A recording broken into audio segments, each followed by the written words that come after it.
Salutations. Welcome to Pod Mortem. I'm Reneé Hunter Vasquez, joined as always by my co-host, my husband, and my brother. Hi, I'm John Paul Vasquez. Hi, I'm Travis Hunter. This week, we're recording live from a very suspicious commune discussing the 2013 found footage horror anthology, VHS 2. This film was written and directed by various people that I will credit on their individual short films and was created by Brad Miska and Bloody Disgusting.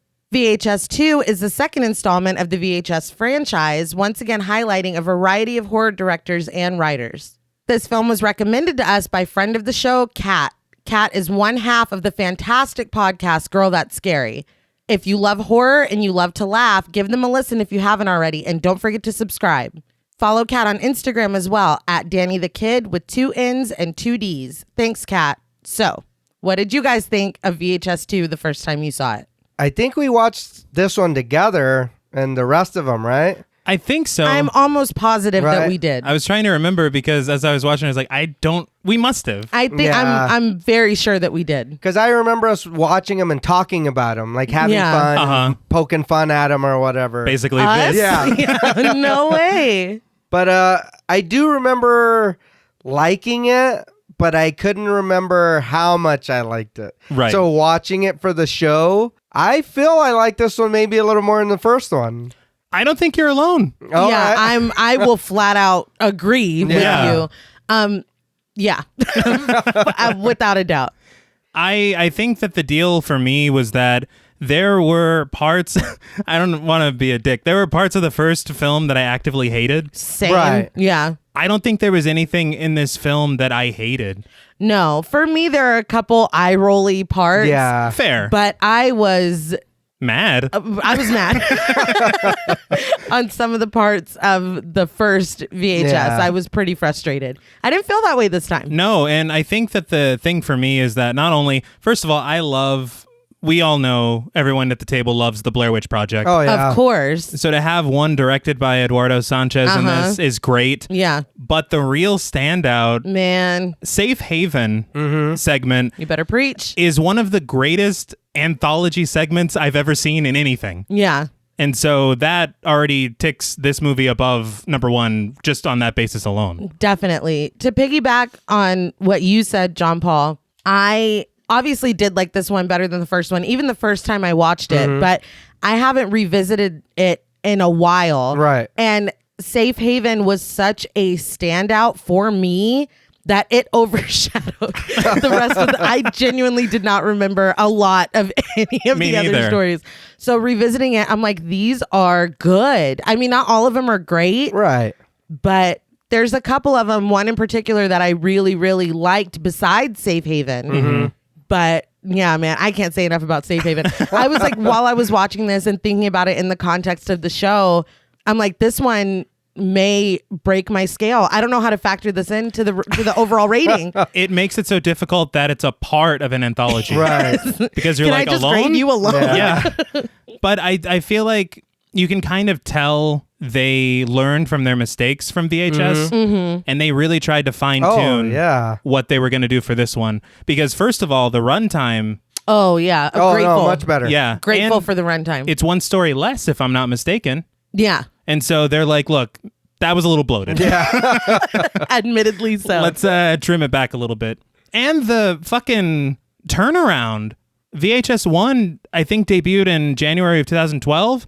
This debuted in January of 2013. God damn. Okay. So, like, that's... And you don't feel it. It doesn't feel rushed. No. No, it feels like they did the exact same thing before. Yeah. Let's get some filmmakers together that want to make some horror shorts and get going. Which I love. Yeah. Yeah. I also read in an interview, I think it was We Got This Covered, it was Wingard and Barrett from this film. They have a couple segments, but they had said they had just come off of making the film You're Next. I still Which- haven't seen that. I love that film. Barbara Crampton's in it. of course. But they said that the idea with VHS 2 is they wanted to make something fun. Because they admitted, they're like, VHS is not really fun.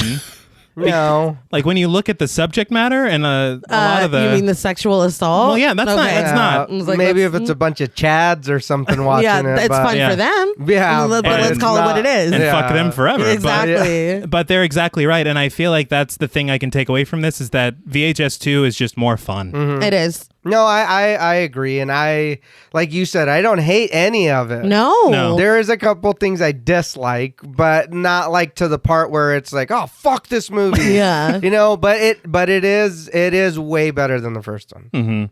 Now, before we pop this film into the VCR, we would like to issue a warning for spoilers. Podmortem is a very in-depth podcast, and in thoroughly discussing horror films, we have no choice but to spoil a thing or two. If you don't wish to be spoiled, please go watch the film, then come back and enjoy the show. If you've already seen the film or don't care about spoilers, then let's press play. So over the logos, we hear a tape being loaded into the VSR, into the VCR, which is cool. Yeah. I'll agree. But the screen says that a VHS is loading and the film opens properly as it gives way to someone filming a couple holding hands and going into a motel room. Through the curtains, we see them immediately start to make out as the person continues to film them and is breathing like Michael Myers. Yes. I was like, why is he breathing like that? Can you chill? Yeah, I'm a little concerned. I was like, oh, we got to watch her. Like, here we go. Breathing very loud. Right He out is. the gate. But the cameraman clearly makes his way up to the window to film the woman's breasts up close and personal. Of course, it's It was VHS. the most HD shot in the Yeah. entire thing. Like, But it's quickly thwarted by a maid that catches him, calls him out, and then runs away, which she did everything right. Yeah. The guy in the motel room, now naked, runs out. They just like got fucking down to business yes, immediately. they did. But he runs out and chases the cameraman away, demanding that he give him the camera. So here's the deal. If I'm not mistaken, the man that hangs dong in the window is the writer-director Simon Barrett of this segment. And so to me, I was like, it feels a little weird that the person who wrote and directed this is like, well, I'm going to get a proper handful. Yes. Right. And I'm also going to show my wiener. And here Like- I am. Isn't that? I don't know. I thought that was Also, strange. yeah, let me make it clear. This is the Frame Story, tape 49, written and directed by Dong Hing and Simon Barrett. So the cameraman does not give the camera back. He gets into his car and sets the camera up on his dashboard to face him and takes off as the naked man hits his car. And he's Larry, played by Lawrence Michael Levine. He's just out. He was just out in the open when that Oh, lady seen yeah. him. He needs... It's like, did- oh, the dude. yeah. Yeah. Awful. Did we not learn anything from Leslie Vernon about stalking? Apparently not. No, we didn't. Send He him, didn't. Send him that film. Yeah. Take a lap. It's on Shudder. Not paid.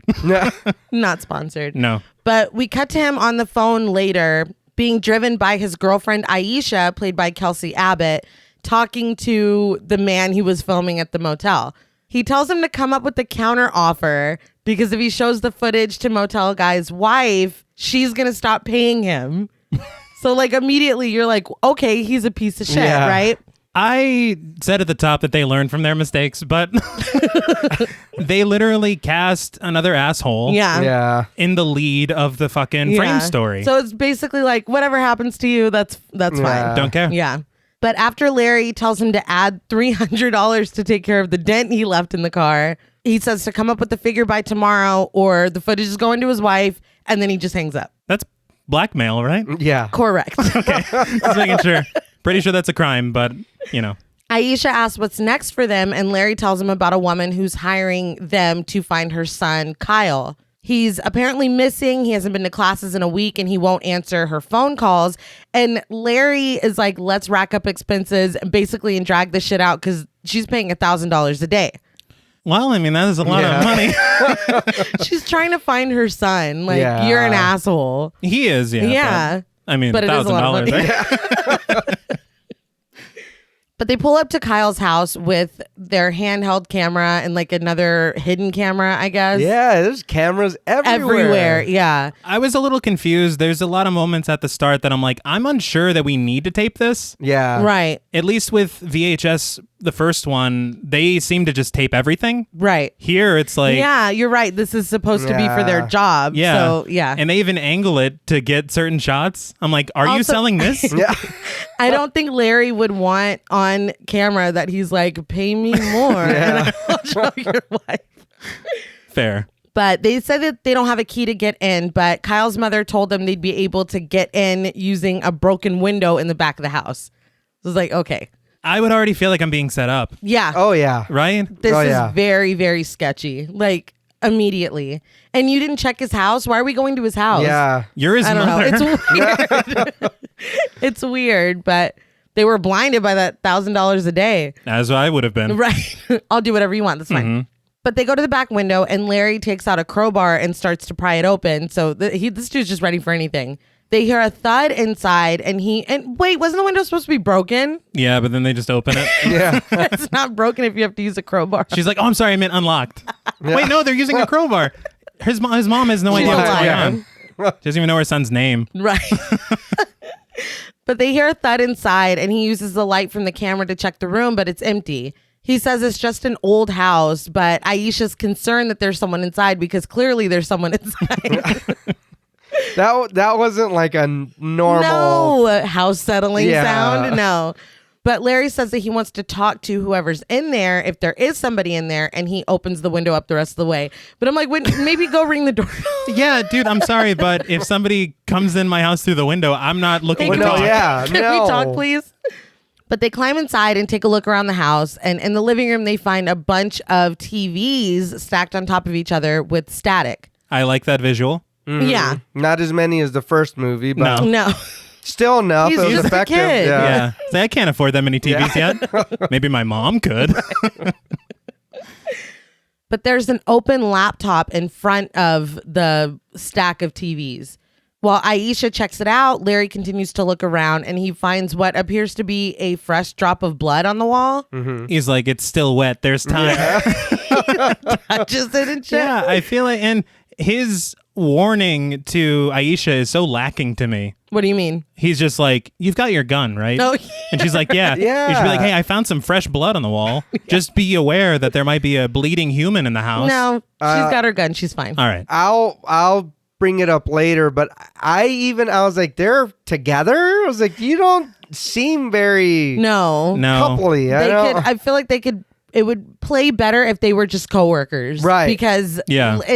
you're right. It doesn't ring no. true. But yeah, after confirming that she does have her gun, he tells her to stay there and pull anything that they can use from the computer, which how would she know? But just take the computer then. She's the hacker of the group. I don't- We've already broken in. yeah. You're right. Right. She turns around, she's just Rami Malek with the fucking hoodie on. Okay. But he gives her a camera and says to record everything because now we learn that was part of the mom's deal as well. Yeah, that Which was you not You established. never said Yeah. that, but he leaves to check if there's anyone else in the house. On the computer, Aisha sees the video of the men from the first VHS. Remember when they Yeah. assaulted the woman on the street and pulled up her shirt? Mm-hmm. But she clicks out of it. I like them putting in something from the first VHS. Right. I don't love that that's what they chose. Yeah. Fair point. I think that they could have made a better tie-in. I don't know if this is what they were going for. Right. Is this kid one of those kids? Because he seems like all those kids seemed like a bunch of silver spoon assholes. Yeah. Anyway. Yeah. And so it would make sense that his rich mother's looking for him. I didn't even put that together. That's what I would. Honestly. Yeah. Because I'm like, why else would that be on his computer unless he's just watching it from, because they were selling those videos anyway. That's what Right. I feel That- like those guys from the first one were into some weird video shit, and I think that this kid is into some weird video shit. So there's like a Venn diagram of weird video shit. They should have had one asshole getaway in VHS. Yeah, I agree. That would It's be cool. This dude, and he's caught up with all the videos that he stole from the house or something. That would be cool. And then now this group is looking for him for his mother. Right. But instead, it's just like, I was also watching that Yeah. crime on my computer. Yeah. That's all I was like, oh, the dickheads from the first movie. Yeah. I was like, Oh, cool. maybe even a scene, just like a small scene from one of the shorts. Anything. Yeah, I know. It didn't even have to be from the Frame story. No, they Yeah. just picked the worst thing to show. They did, but they were like really proud of that shot because remember in the credits they kept playing it over and Yeah. over. They really liked that. Over that great song. Yeah, it was a good song. But Larry looks through the bathroom and goes to the bedroom to find a bare mattress, another staticky TV, and another pile of VHS tapes. In the living room, Aisha finds a video that Kyle, played by Elsie Holt, made, and he's got like bruises on his face, and he's showing a VHS tape that he got. He says he got it from a guy who's not usually the type of guy that does business with them, but he thinks that this guy is worth checking on in the future.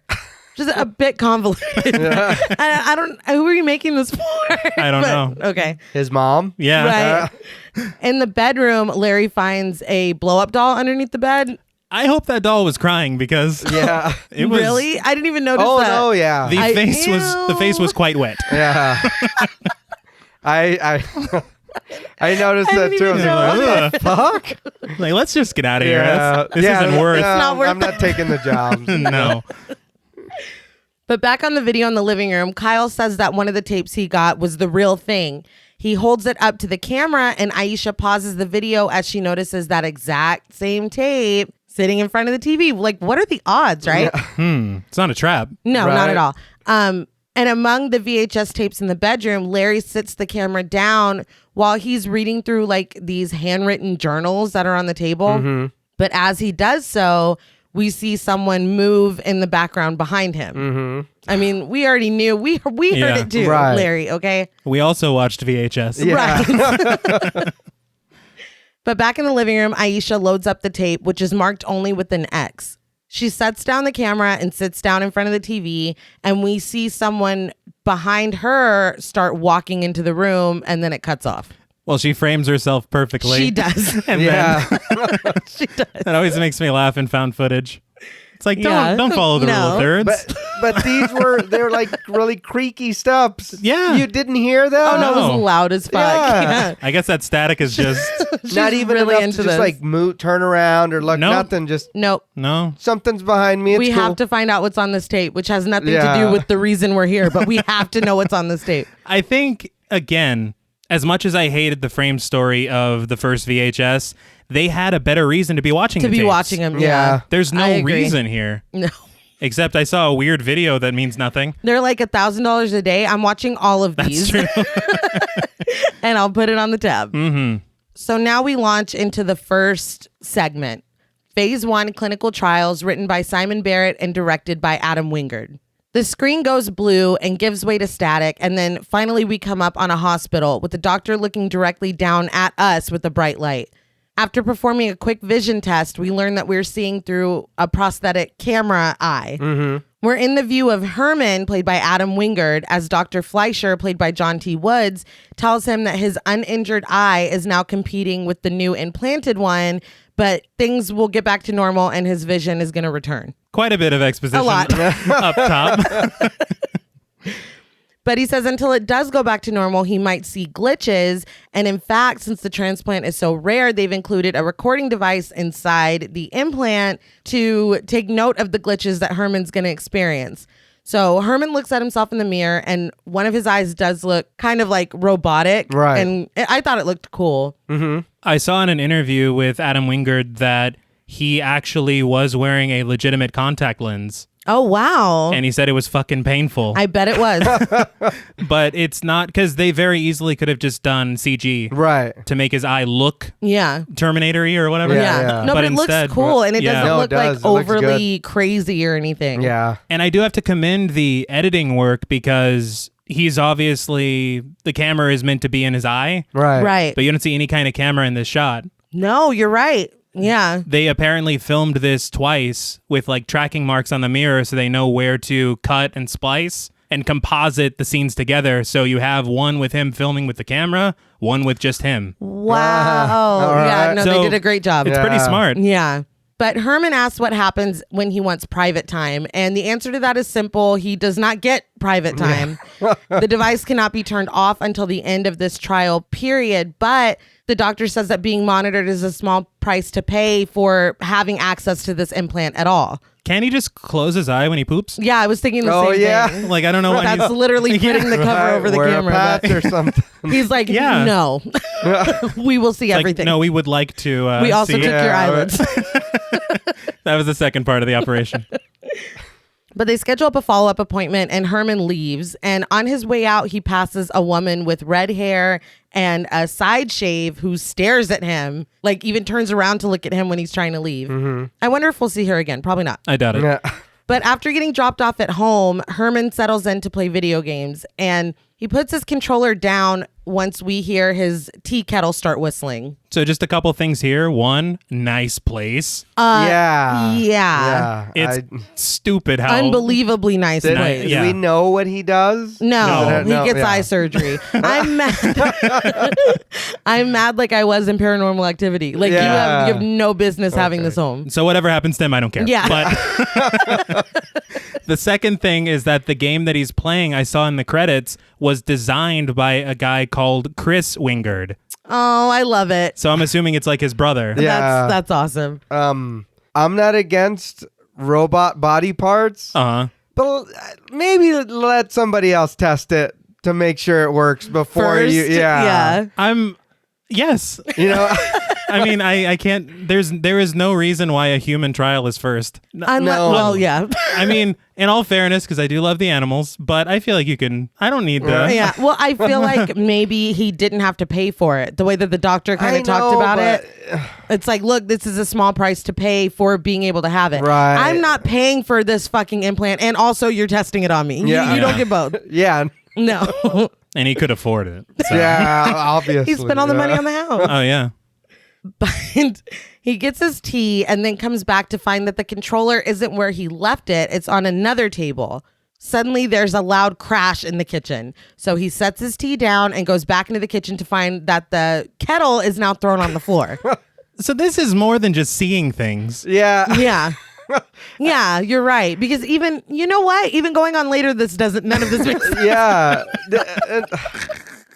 I'm sorry, but you clearly knew that wasn't where you left your controller. No. He And then to literally just be left like, and came right back. Okay. No. No. Fuck no. We're leaving the And then house. I'm Yeah. alone? Yes. Oh, no. No. But he just puts the kettle back on the stove. He goes into his bedroom, passing his bed to go into his closet and get his robe. But when he turns back around to face his bed, it looks like there's a person laying in the middle of it underneath the sheets. Our view starts to glitch as he calls out to the lump in the middle of the bed. And finally, he pulls the sheets back to reveal nothing, like literally a flat bed, like nothing. That was the tightest sheet I've ever seen in my life. Yeah. Like, it looked great. But the thing is that, Nothing here. yeah, I like that a lot. Yeah. Rattled, he turns and immediately runs into a bloody man just standing in the middle of his room. So he runs again and locks himself in the bathroom, and then the screen goes black. It comes back up, and I thought this was maybe like the next day because he's not as horrified, but this is immediately after he goes into the bathroom, apparently. I was confused by that because I'm like, okay, he did what I would do, which is just sleep in the bathroom all night. That's what I Yeah. thought too. 100%. But he's like, he closed his eyes to collect himself for I a second. Like, I don't He understand. needed a little bit of privacy. But Herman looks in the mirror as he talks on the phone with the doctor, explaining that he didn't confuse a bloody person with a burst of light. And if somebody tried to tell me that, No. Well, the doctor could have warned him better. He could have been like, we did have several lab mice die of fright. So now it's starting to make sense because they couldn't explain to us what they saw. They were mice. it's all coming together now. But Herman demands that he come in tomorrow and the doctor fix it. I don't know, take it out. I don't know, but he's done. But he slowly leaves the bathroom and walks down the hallway, which is shrouded in darkness, but you can clearly see someone standing at the end of it. I really like that shot. Yeah, it's creepy. You see just enough to be like, I think that's a person. You know there's something there. Oh, yeah. He calls out to it before we see that it's a little girl looking a little rough. He falls, which I don't blame him, and turns to look in the direction of another sound before turning back to find the little girl right in his face. He gets up and runs, locking himself in the bathroom once again, breaking a piece off of the door in his panic. Yeah. And I'm sorry, that's some scary shit. That lock is not going to hold anybody No. out. No. But it does, though. I don't know how. But See, and that would make more sense if it was only just seeing them, but we just saw them knock the tea off Yeah. the table. yeah. So they can open a door. I mean, yeah, they can manipulate stuff. Yeah. But no, we're not going to waste our energy opening a door. We'll just move this controller. I don't understand. That ought to piss him off. But there's banging on the bathroom door, causing a glitch each time as he asks whoever it is to just go away. The next thing we see is him waking up in the bathtub the next morning, and he slowly exits the bathroom and looks around. But the house, now flooded with sunlight, is empty and completely normal. So he lays down on the couch and goes back to sleep. That annoyed me. I was like, really, dude? We're going immediately to the doctor. Yeah. You already made an appointment. I don't give a shit how tired I am. I can drink some coffee, eat some coffee. Or run on the pure fear and adrenaline. Yeah, there's no way I'm like, oh, you didn't come back from a night out and think you saw some shit. You seen some shit. No, you did. Yeah. More Go than to one the thing. doctor. Yeah, go back. But he wakes up again as the doorbell rings, but it sounds like really weird and creepy. Yeah. Yeah. I'm like, did he get an Distorted. ear implant as well? Yeah. Yeah. It did, yeah. But the light has changed in the room, and we see from his watch that it's now 7 p.m. So he slept all fucking day. He goes out to open the door, but stops to look through the peephole first, and it's Side Shave, who is actually named Clarissa and played by Hannah Hughes. But she catches him looking through the peephole, and he recognizes her from the doctor's office and tells her that it's weird that she followed him here, which it is. But when she can't get him to let her in, she finally asks if he's been seeing weird shit, like people who look dead. And she's like, you just really need to open the door. I would need more information before Yeah. before I open up the door, right? I mean, look, granted, she is very cute. And I think that's the only reason he lets her in. She's very cute, but also, yeah, I've been seeing dead people, so please come in and explain this to me. Yeah. That would have Yeah. made me open the door immediately. I'm opening it because I want to, not because I'm scared. The adrenaline. Yeah.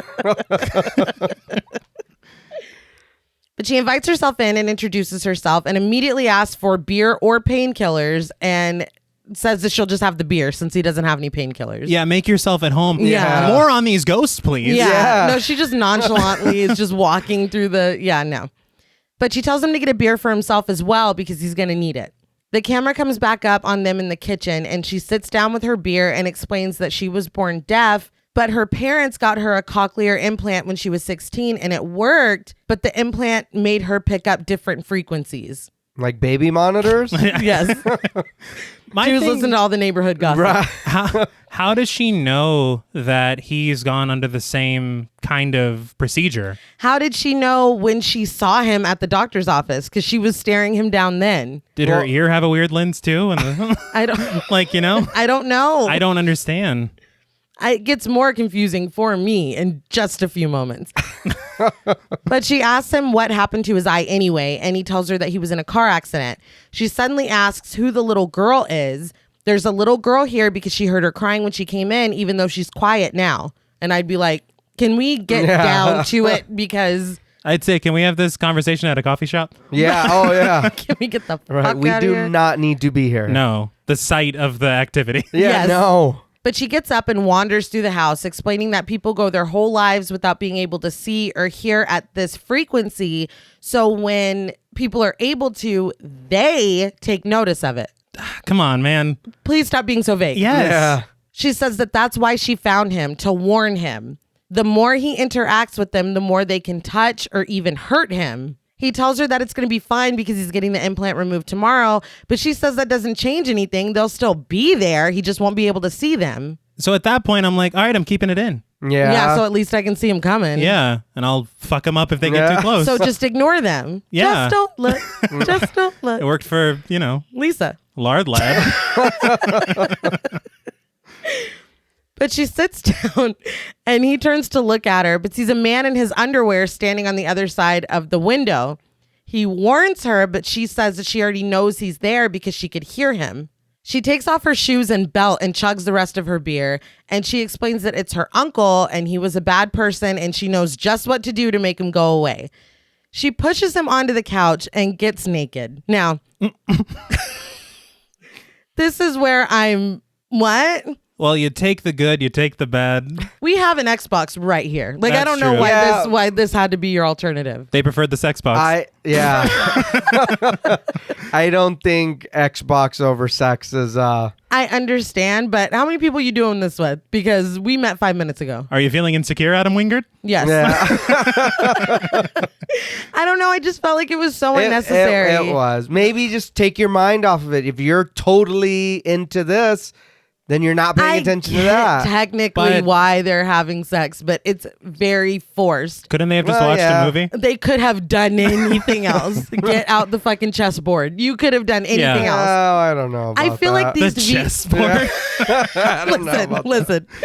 Herman's an intellectual. I feel like these VHS films have like a titty quota. It feels like. But I feel like at this point they've met it. I don't recall any more in the film. I took note. You're kidding, right? In this film? Yes, in this film. Okay, maybe I didn't take note. No, you didn't. It's just odd to me, and I don't know why they do it. Look, titties are great. Like nobody, but there's titties, and then there's gratuitous titties. I think is what I'm trying to say. And these titties were gratuitous. We didn't need them. Right. To me, Well, there's a difference between need and want. Now, fair. You know what? You're right. I will Okay. press on. But she pushes him onto the couch, as I said, and takes her clothes off. And Herman looks back toward the man who is inside now, but she urges him to just focus on her. And he does. And they kiss, and it cuts to black just before they start showing each other the flesh. Yeah, I'm not trying to kink shame, but that dude's going to take me out of the mood fast. I'm a little distracted. Yeah, it's like, does your weird uncle have to watch the whole time? Or yeah. When does he Jesus. disappear? 'Cause Yeah. You said. You told me. You said go away. Yeah.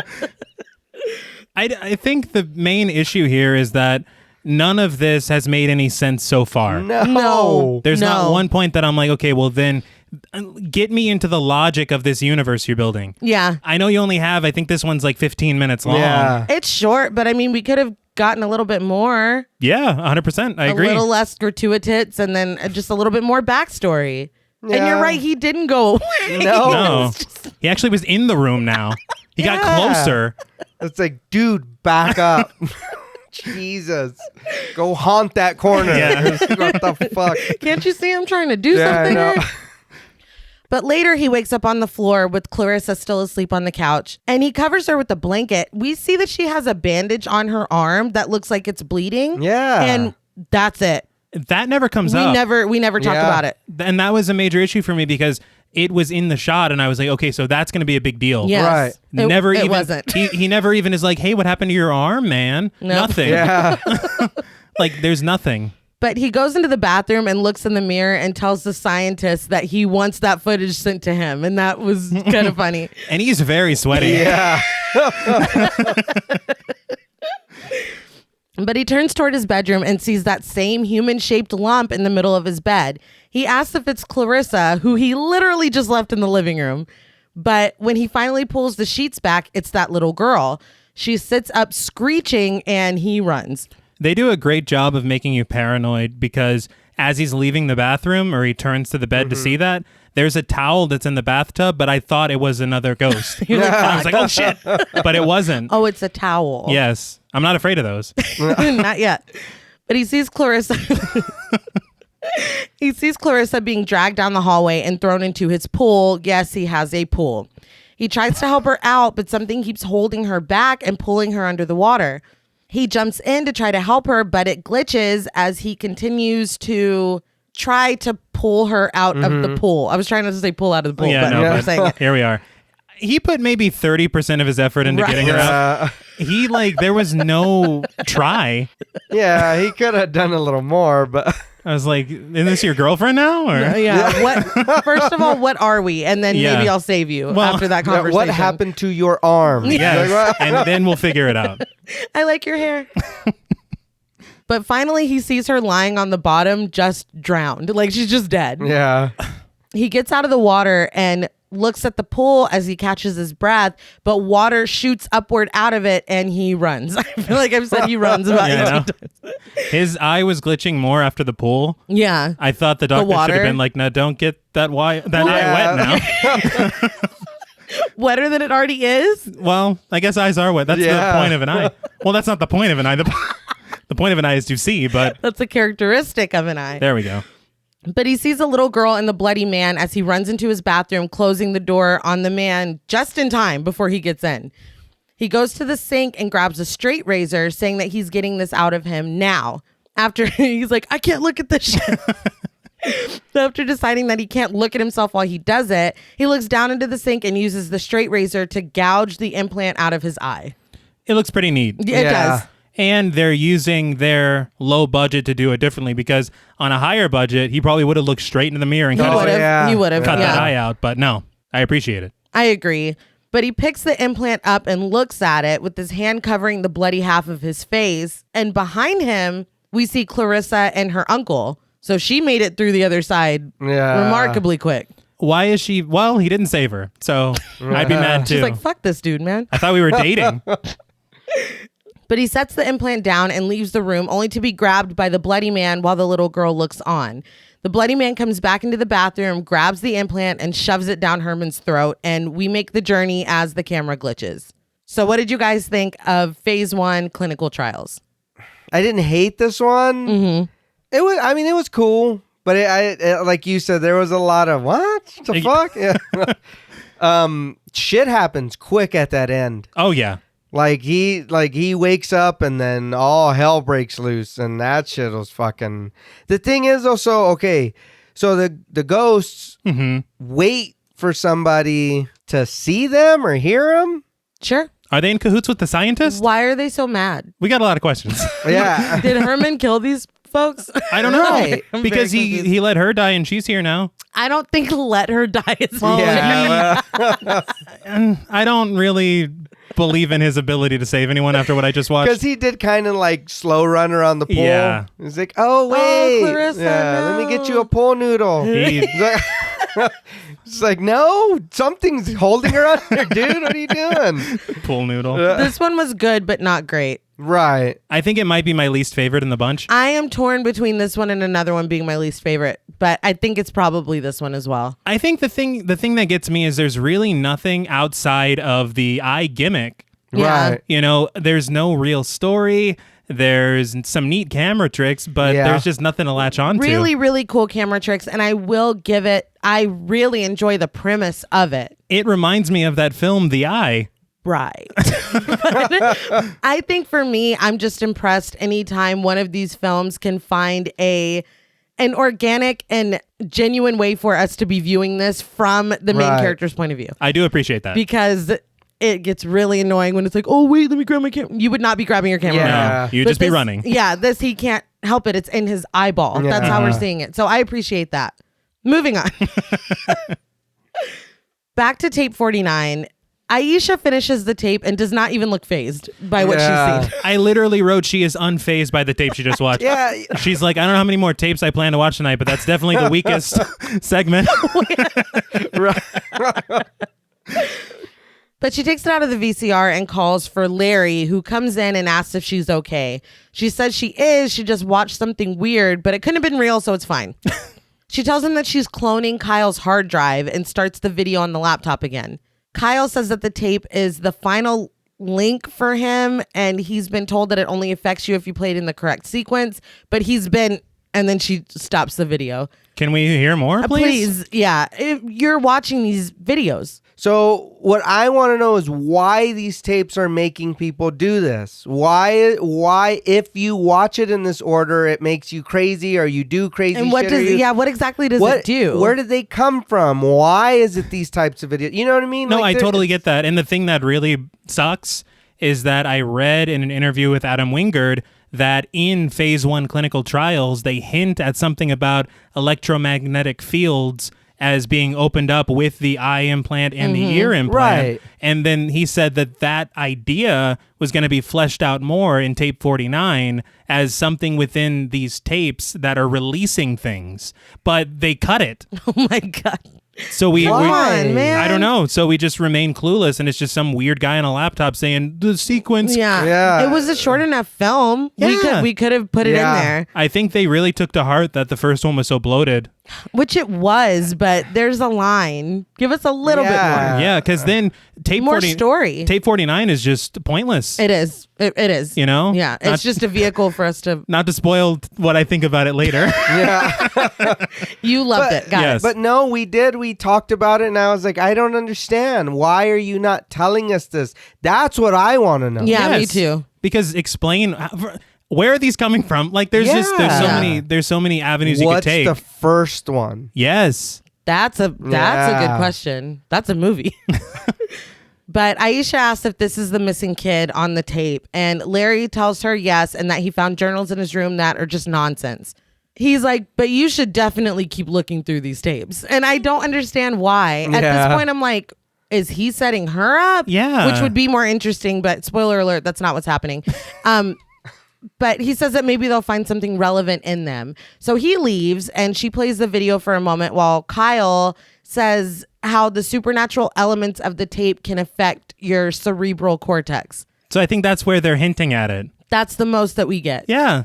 But she stops it again because she's like, Kyle, please, too much story. And she loads another tape into the VCR, and then again we get the blue screen. Now, this one is A Ride in the Park, written by Jamie Nash and directed by Eduardo Sanchez and Greg Hale. Eduardo Sanchez, again, of the Blair Witch Project. So glad to see him So here. cool, yes. I mean, when you have one of, I would say, the originators of modern found footage films, Yes. you got to get him involved at some point. And he is involved. Yes.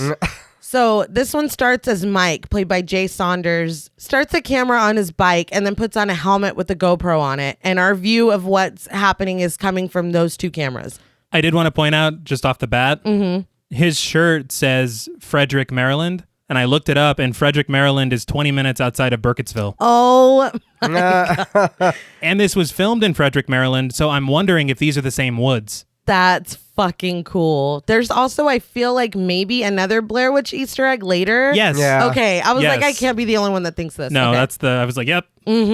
Loving it. So his girlfriend calls, lightly chastising him because they were supposed to have breakfast together, and she says that he rides that bike more than her. That's And- not the mechanics of sex, but But go off. But they joke a little bit, and she tells him to be safe, and they get off the phone. He puts in his headphones, and he's off. He rides along very briefly until a woman runs out onto the path asking for help. Listening to dubstep. Sure. Yeah. Whatever Yes. gets you pumped. You guys remember dubstep? No. It was it was 2013. Yes. But she's bleeding and can barely stand and asks for Mike to help her boyfriend. He jumps off his bike and tries to help her, but she falls on the ground and just starts retching. Yeah, nope. No. Yeah. I gotta go. Now, she did interrupt his workout, but on the plus side, I guarantee his heart rate is still up. Yes. No loss there. And eventually she just starts to projectile vomit black stuff into the grass. Mike notices people slowly walking toward him, and he calls out that the police are behind him, and he also has a big fucking stick, so they better just run. So he does pick up a big fucking stick and start walking toward them, but they just continue to shamble forward. He runs back over to the woman who's still crouched on the ground and tells her that they have to go now. And I'm sorry, man. Yeah. You got one, bring your ass, and then I'm gone. Has nobody seen a Romero film? I'm saying Yeah. I can't. you have one. And maybe not even one, because Yeah. you might have some shit that I don't want it on my Oh bike. no! Yeah, that's what I'm saying. As soon as you're throwing up and I see the black stuff, I gotta go. I'll call help. We'll come back for you. But she turns around. Her eyes are now completely white, and she growls and pounces on him. We hear her biting and chewing on him until he finally gains the upper hand and bashes her head in with a rock, killing her. With blood on his GoPro, he looks up to see the people in the woods still coming toward him. From the camera on his fallen bike, we see him holding his bleeding neck as he runs off. He might as well stone himself at this point. 'Cause Yeah. That's yeah, it. It's that you're done. As the people from the woods walk by the camera, we see that they're bloody, and one of them is just dragging his entrails behind him. I was like, damn, belly sausages and everything. Like, It's all here. it's real shit. But Mike continues to run and yell for help, but we hear his breathing get more and more ragged until finally he drops to his knees, and then he starts to vomit up what looks to be black blood. Yeah. he is surrounded by some kind of shrubbery. And it was at this point I realized I don't know what poison ivy looks like. Oh, shit. That's the real was like- fear. Yeah. I mean, it's not going to matter for him in a second, but yikes. It could be all over him. But he falls to the ground and seizes, then gets back up and falls again. We hear him groaning weakly and see his hand lie limp on the grass, and Mike seems to be dead. We then hear voices until we see a couple riding by on their bikes, and they see him and stop. The man goes over to Mike with the woman close behind him, and they assume that he's dead, but the woman asks the man to check his pulse to make sure because he looks like he's been bitten by something. First, no. Yeah. And second, no. Yeah. What are you going to do? Like, I'm No. already calling the police. That's There's- really Yeah, all we that's can it, do. yeah. Yeah. I mean, Tear your sleeve off, tie a marker so somebody can see it. yeah. He's at And the let's tree go. with the vine. Yeah. But she does call the police as the man checks the pulse and then backs away. She gives her report, but Mike's hand slowly starts to move. He groans and the man crouches back down next to him, only for Mike to spring back into action and attack him. This was one of the moments where you should have minded your own fucking business. Still call for help, but you don't need Well, to be all up yeah, in this but man's yeah, face you and in didn't- his space. Right. No, you can be a good Samaritan from over there. Yeah, Yes. right. Sir, you smell gamey. It's like, you gotta be that close. Gamey. Not gamey. Well, he's out in the woods. That's he's true. rolling around. I Smells think- wild. yeah. This made me think of something that Anthony Jerome M. had asked us one time about horror movies influencing your day-to-day life. Yeah. Yes. And yeah, to any normal human, normal good Samaritan, you would crouch down and maybe administer CPR, maybe feel for a pulse. Me, this is what I'm expecting you to do. Oh, yeah. You Yeah. are going to jump up and rip my throat out. Like, there's no, I'll call the police from over there. One of the initial steps of beginning CPR is checking the pulse. Yeah. So he is perfectly Doing it properly. Yeah. But I think one of the steps should also be make sure his eyes don't Make sure his eyes aren't white. aren't rolling back white. So after biting the man's cheek off, he goes after the woman and bites her leg, but she's able to escape. Mike looks down at his own arm before taking a bite out of it, and then I guess he didn't like it because he spits it out on the ground. It did nothing for Yeah. him. No. It's like tickling yourself. Right. But he goes over to the man who's bleeding out on the ground and bites his fingers off. He holds the bleeding hand up to the camera, then tries to eat the man's wallet before throwing it away in disgust. I feel like this is the only media that I've seen where a zombie has to work out what it is He's to be like a zombie. figuring it out. Yeah. Usually they're like, oh no, the meaty bits are right. my favorite. Yeah. Brains. Yeah. But he's like, do I like money? I don't. I don't. I don't know. I don't Guess like not. it. But finally, he pulls up the man's shirt and hits pay dirt and greedily Yeah. starts eating his intestines. The woman, who is now a zombie as well, shambles back over and begins eating the man's intestines with him. Oh, so now you come back. Right. The man finally sits up and he is now a zombie too, and the three of them just shamble off together. We cut briefly to home video footage of a child being presented a birthday cake, and we go back to the GoPro view, and the zombie trio walk into the little area that this party is taking place and start wrecking shop. Now, very interestingly, the birthday girl is played by Bianca Sanchez. Oh, I love it. His That's daughter. exactly what I would Yeah. do. I just thought of Step Brothers when they're like, we're here to fuck shit up. But between the video camera footage and Mike's GoPro, we see everything go down. They start taking people down left and right, creating more zombies immediately. The turnover rate is so fast in this short. I like it. Me too. I don't mind it because I feel like the way they handle the zombies are pretty cool. Yeah. But Mike is pushed back and burns his hand on a grill and looks at it like, God damn. Yeah. Looks like a Whopper. He's like, But he follows a father and kids to a van, and the father stabs him in the face with like a big serving fork. the old fork in the eye. Yeah. Yeah. So the kids are able to get in the van, and Mike chases the father, but he also makes it into the van as Mike bangs on the window and sees his own reflection.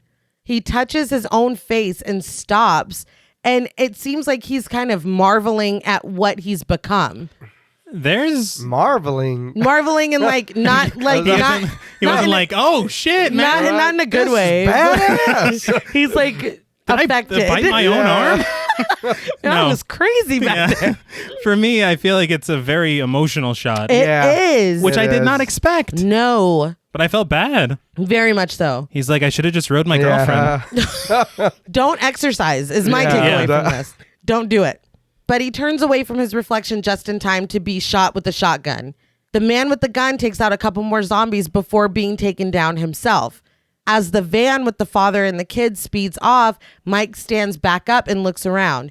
We can see from his GoPro that the fork is still stuck in his face. It's a nice continuity situation. Yeah. He sees a woman sobbing over a man and starts toward her, but stops to pick up a teddy bear on the ground. When he does, he's hit by a vehicle and run over. On the ground, he pulls the fork out of his face, taking flesh out with it. He looks over at the woman still crying over the man and then looks at his phone, and it's his girlfriend who asks if he's okay because he just butt dialed her.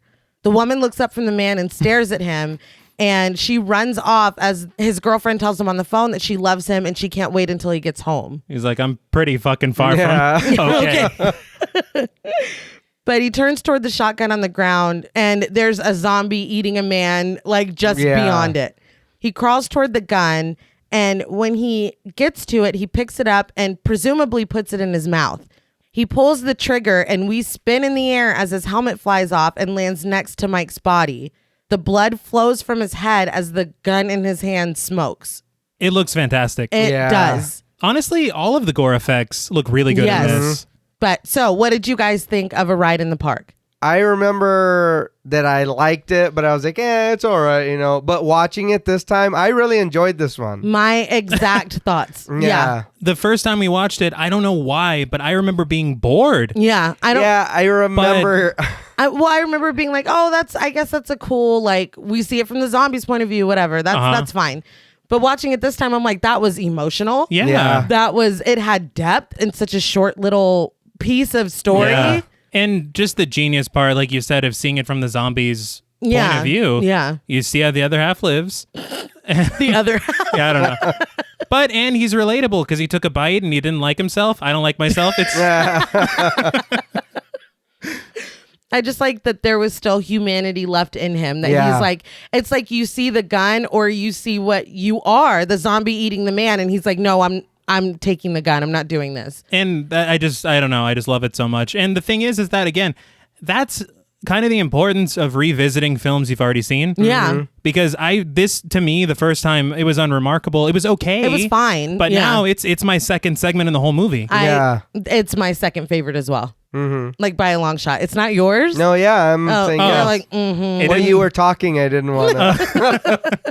It sounded like a non-committal. No. It did, right? No, I remember like you said, liking it the first time and being like, oh, no, that was pretty cool. Yeah. And then watching it this time, like you said, it was. And then you got to think about it. He's a fucking zombie, and you got all of that from him. Yes. You know Yeah. what I mean? It's like half of it is just him wandering around. Yeah. Figuring out what's happening to him and trying to understand why. And like you said, I don't.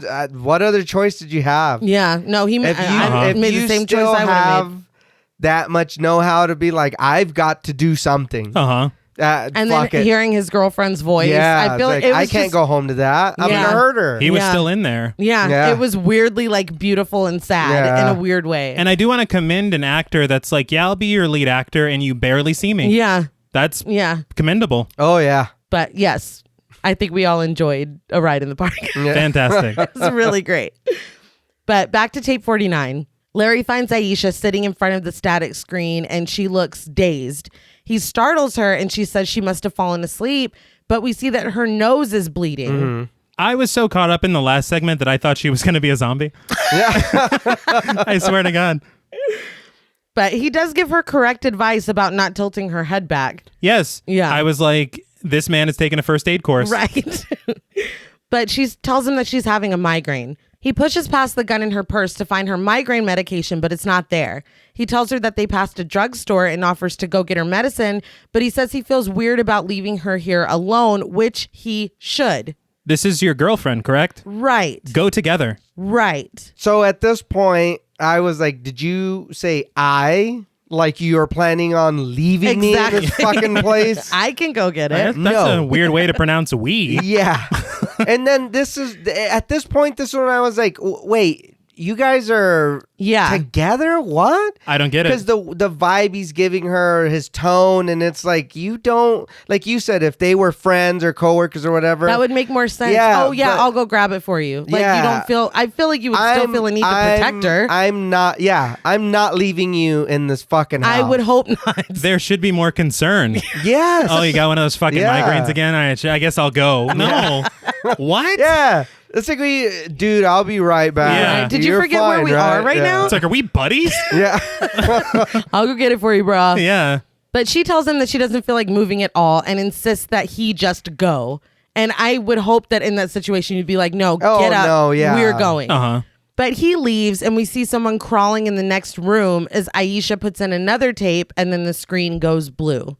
So I think I speak for all of us when I say that this is the main attraction of VHS 2. 100%. We were talking about Safe Haven, written and directed by Timo Giajanto and Gareth Hugh Evans. So I just want to say a couple things about them. Please.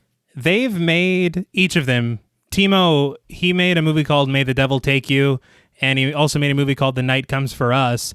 And apparently these are some of like the coolest movies made recently, and I've not seen either of them. Really? But on the strength of this, I really want to. No, I'm here. Yeah, I'll watch whatever. And Gareth Evans, he made The Raid and The Raid 2, and also a movie called Apostle. And again, I've heard these movies are amazing. Apostle was recommended to us. Yes, and that's him. Yeah, I'm here. I'm here for it. But the crazy thing about them is that for their inclusion on VHS 2, they were both contacted separately if they wanted to submit a segment. Mm-hmm. And then they were like, well, we've always wanted to work together. Would it be okay if we did it together? Yes, please. And they said, yeah. They said, yeah. And here we are, the best segment in the film. Absolutely.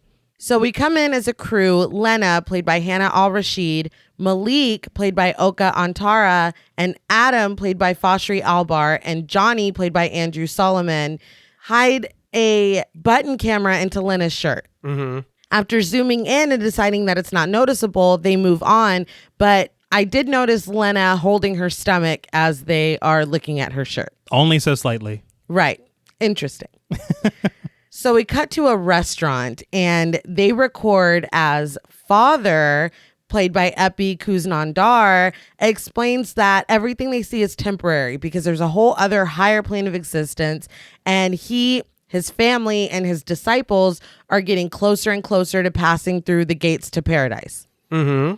So if what he said wasn't suspicious enough, Right. how about going to a coffee shop and he orders a whole ass glass of milk? I already don't trust it. Can you explain why I was like, well, that's weird? I did notice the milk too. He was enjoying it too. He But, was. I He had mean, both hands on He it. did. Like a child. He was going off. He was. He was. And all I could think the whole time, honestly, I was like, I don't like what you're saying, but I want to hear more. Yes. Please go on. There's something magnetic about him, Yeah, I go on. and I can't Right. explain it. Yeah. I did see in an interview, Gareth Evans said that everyone in this film is a pretty well-known Indonesian actor, Huh. and they all worked on this on the cheap because they believed in how cool it could be. I Yeah. love that. I love it. Malik asks if he means the whole gates to paradise thing metaphorically, and Father insists that he means paradise in a literal sense. But he says that it's already begun and they're all on the precipice. After Father asks Johnny to back his camera up, which he is like Yeah. all up in his face, As I was watching this, I'm like, I've done a lot of videography. never that close. There's a zoom function, my Yeah. guy. He was. Like, good Lord. But Malik asks if they can continue this interview at his commune, and Father is not here for it. Non-believers are not allowed inside Paradise Gates because they see he and his disciples as just a freak show. Malik starts to rebut, but Lena grabs his hand and interjects.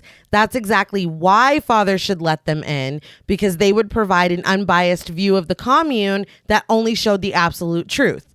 Sometimes it's not about what you say, it's how you say it. Oh, yeah. Because they both wanted the same thing, but she got it. She's like, listen. Father seems to be struck by this statement, and he looks like he's thinking it over, but he doesn't answer. But the recording does cut out, and we cut back in on surveillance footage from the commune. There are two things that happen there that I want to talk about really quickly. The first thing is there are some moments when Father is talking. I don't know if you guys noticed, but his voice is echoing. Right. Like it sounds like he's double. And I don't know if that's just like some kind of glitchy situation, but it was enough to perk my ears up. And I'm like, okay, what's going on? Right. Yeah. But the second thing is before he accepts or whatever, because he doesn't say anything, he looks down at Lena's camera. He did. I say camera now because it's very interesting. Yes. I was just distracted by the milk. His that too. He looked like he made the like Prince on Dave Chappelle face. He was like, oh, you know, he's like, oh yeah. He was interested when you said she got it. She put a little spin on it. Like, It's PR, man. It's your words, not your intention. Right. Obviously. But at the commune, over these like surveillance videos, we see a man dragging heavy bags down a hallway. We see children singing in a classroom and a woman lighting candles. We cut to Father in his office with his shirt raised and a box cutter in his hand. There's no good reason for any of this. No. And so already before they even step inside, you're like, something's not right. Which we really knew at the coffee shop. Yeah. The minute he ordered milk, they should have been like, wait a minute. Yeah. He's got the scary cat back and he's he's like, what are you doing? What is happening? But it cuts to the crew in the parking lot, and Johnny tosses Adam a spy cam, and Lena and Malik make their way to the front of the commune, where a woman and a young girl stand waiting for them. The woman, known as Madame, played by R.R. Penarty, tells them that it's safer for this commune to live far out because the city is too dangerous for Father, and they can't let any harm come to him because he's their sole shepherd. Okay, I got a lot of problems already. Yes. But I do want to point out that Adam flat out in front of the commune says to him, have you seen my spy cam? Yeah. I was like, dude, what are you doing, dude? Play it cool. Zero chill. You don't know where they have cameras. You don't know anything. Right. Nope.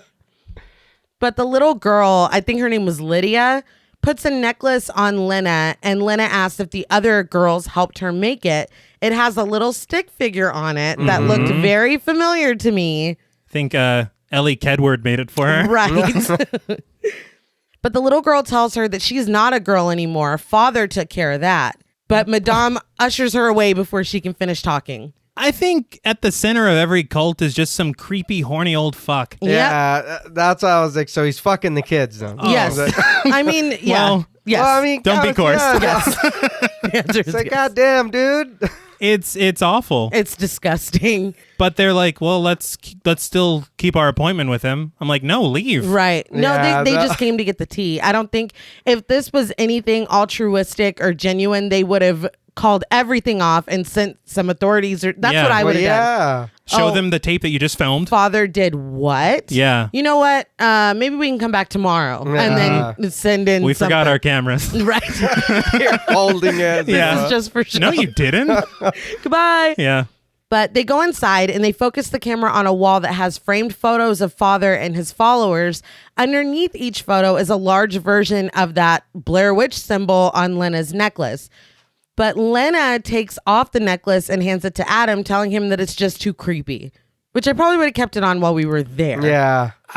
Okay. Part of me appreciated that she took it off because I probably might have done the same. I would have Yeah. wanted to, but you don't know what's going to offend people. Yeah. I think what happens next is the worst of it, though. Right. So Adam tosses it to Johnny and it falls on the floor and Johnny just kicks it across the room. Now, if they ask you, hey, what happened to the necklace we just gave you? Now, what are you going to say? What necklace? Like, oh, Johnny loved it. Was this your card?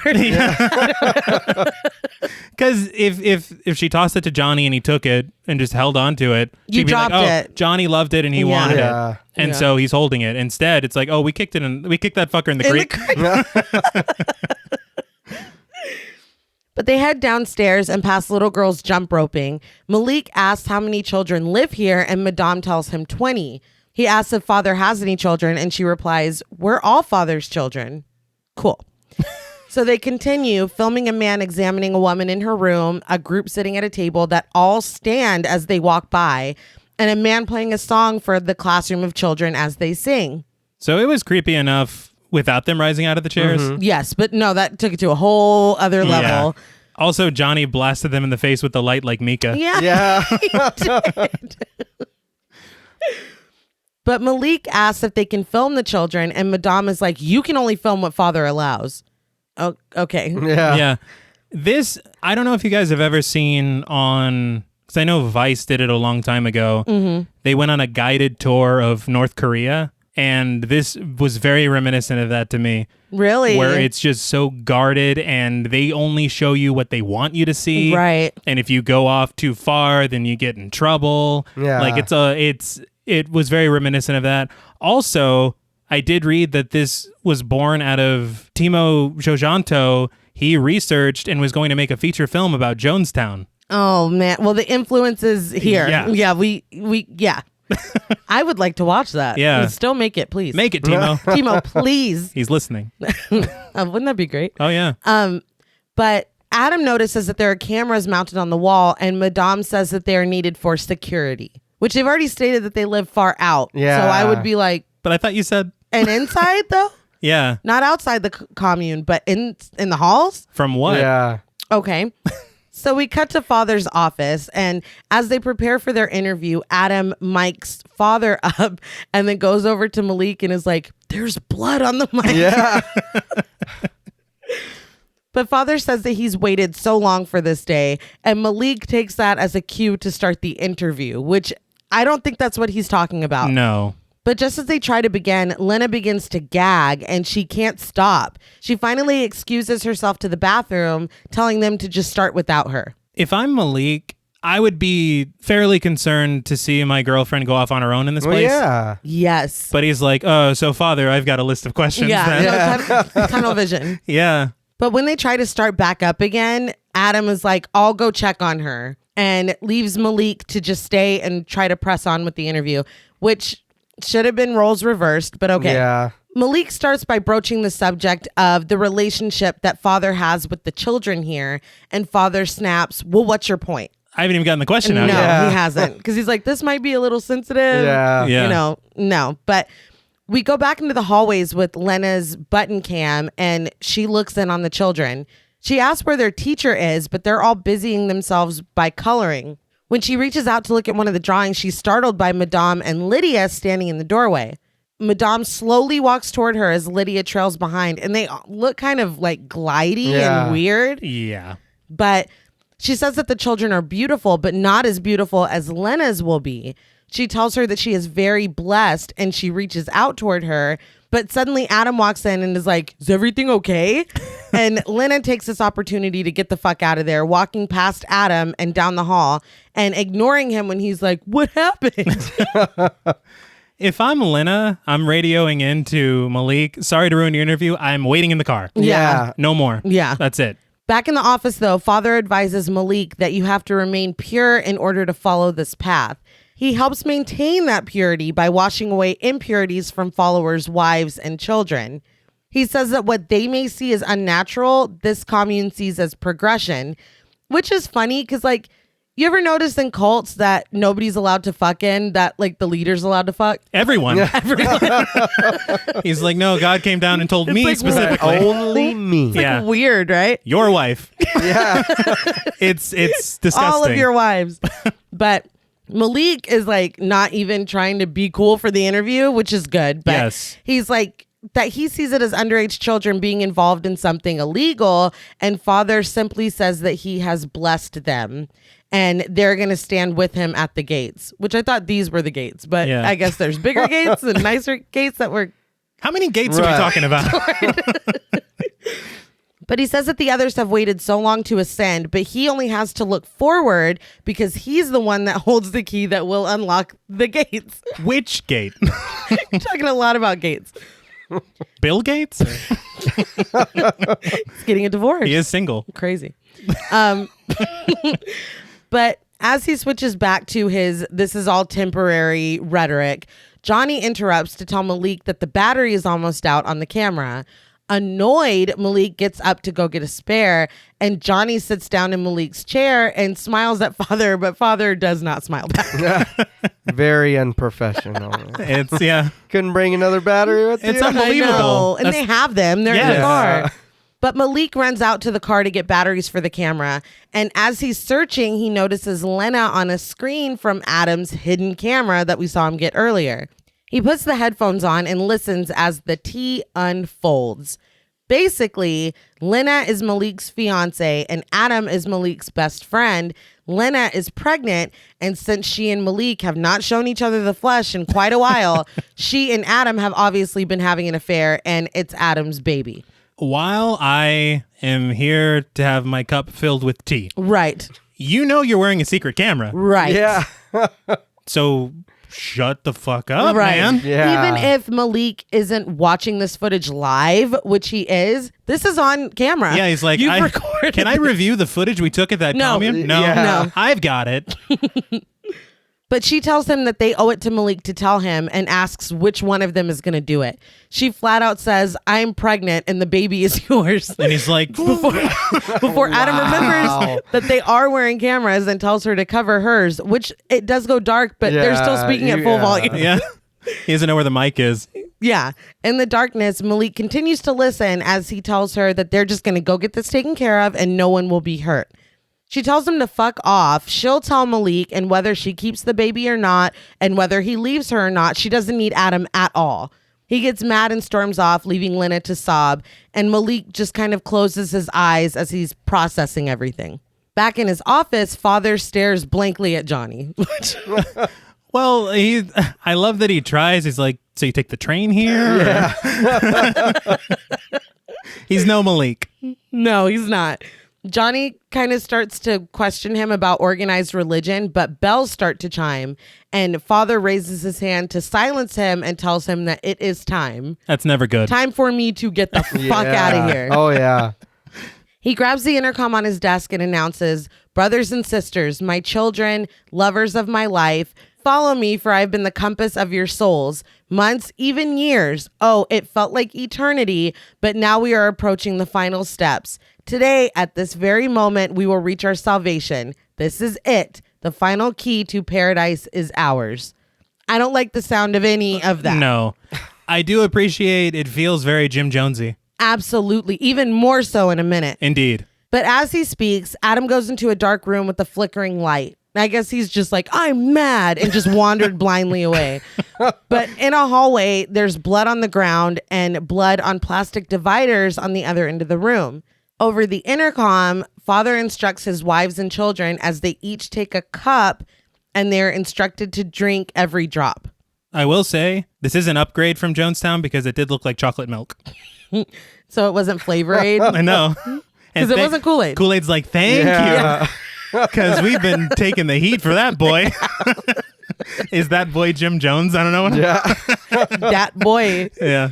Back in the office, Father tells them to hold firm and not be afraid, guide themselves to the promised land. Johnny tries to speak up, and Father brandishes his box cutter and tells him not to interrupt. Yes, sir. Right. I'll just sit back down. He's making that announcement. His lips were dry. As They were. They were. We see more in the commune, and then we come back to the office and we see more in the commune. His lips are whiter Yeah. every time we see him. He could have used some of that chocolate milk.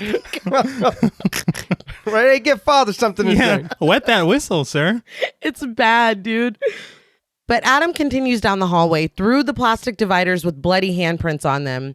And inside is a room with a monitor and a hospital bed.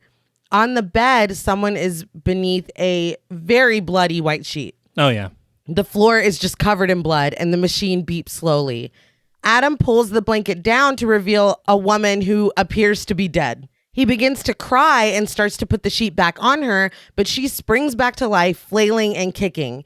He jumps backward, and we see that this woman has a huge pregnant belly that has been cut in half and like pulled open. Very terrifying. Horrifying. Firstly, but I do want to commend the set design in this little hospital room. Yes, it's disgusting. It's incredible. Yeah. And put a pin in this, because this, to me, is a very interesting wrinkle to this cult's story. Okay. But we'll talk in just a minute. Okay.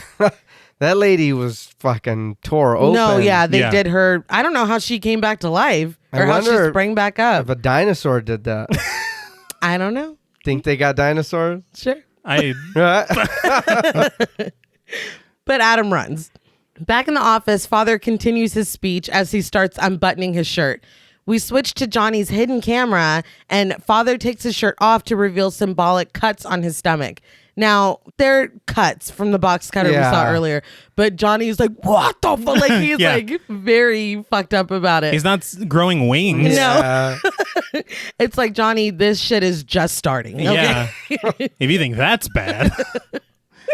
But Johnny tries to speak up, and Father hops up on his desk and tells him that he was warned to keep quiet and jumps on him.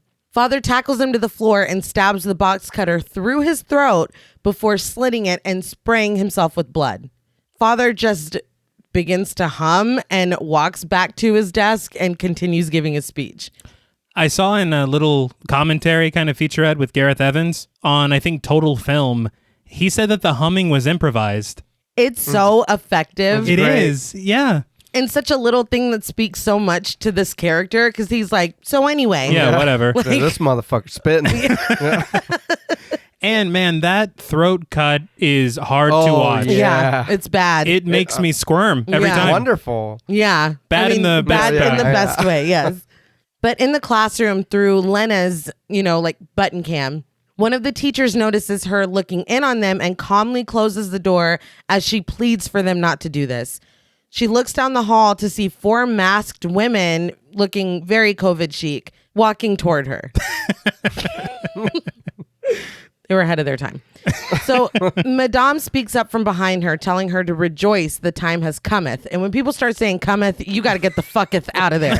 But Because nobody talks like that. nobody says that unless you're doing some doomsday shit. Some bad shit's fixing to happen. Nobody who means me well Yeah. would ever say that to me. Never.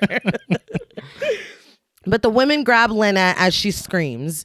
Back to Adam, he runs away from the little surgical suite, we'll call it, and finds his way to the classroom. The teachers are dead, one on the floor and one in a chair, and the children are all slumped in their desks, also dead. It's jarring and very upsetting. But outside, Father continues to preach as Malik slams the car shut and runs back inside. Like, dude, you've been out there for a very long time. He runs down the halls until he comes to a room of men, all standing and wearing matching white button-downs and khaki pants. They all say amen and shoot themselves in the head before falling to the ground. The arrangement of them in a circle and then ending in that violent thing, not only is it frightening, but it's so memorable. Yeah. It stays with you. Mm-hmm. And I see it because I remember that being a part of the trailer. Oh, yeah. And I'm like, of course. I mean, it should have been. That's intense. Yes. They gave no fucks, followed orders. See you on the other side. Yes, sir. Yes, sir. But suddenly a man comes running into the room, chased by another man with a shotgun. The man with the gun shoots the other one, and then he shoots Malik, right? I think he shoots in his direction. I Yeah. feel like he ducks it. Okay. I thought he got shot because he's bleeding in a minute. Too fast. Yeah. Too fast. He might have gotten shot. Regardless. Yeah. Shit's going crazy. It's going nuts. Malik is able to overpower the man who only chants amen before shooting himself. Yeah. Malik is able to leave the room only to be overtaken by 3 other men, and 2 hold him while one hits him with another shotgun. Back to Adam, he runs toward the entrance of the compound in time to hear Malik screaming for help and then several gunshots. He enters the room to find Malik on his knees facing the wall as the man with the shotgun aims at the back of his head. Malik yells at him to go find Lena, but Adam tries to help. The man with the shotgun aims it at Adam and tells him to back off. Adam cries and apologizes to Malik, but Malik only looks down at the ground just before the man shoots him in the back of the head. And we see the view of Malik's camera as Adam just stares at his body. The editing of this piece is excellent. It is. And it literally, no joke, it shocks me every fucking time that Malik dies. Yeah. Because honestly, if you're looking at character arcs, after everything that Adam's done, he should sacrifice himself. He should. For Malik. And Malik is like, I got this, which he shouldn't. I don't know why. I got this. But it means a lot that he's still like, go save her. Yeah. After what he knows they've done. Mm-hmm. Yeah. He loves her that much. Yeah. It's sad. Dude asked him politely to wait. He's like, wait, Yes. sir. He's like, you will get your turn. Please wait your turn, sir. Take a ticket. But the man out of view turns to Adam to tell him it's been a pleasure to have met him before shooting himself in the head. I barely know you. Very nice, but yes. Very polite. Adam falls to his knees and sobs, but gets back up when he hears Lena screaming.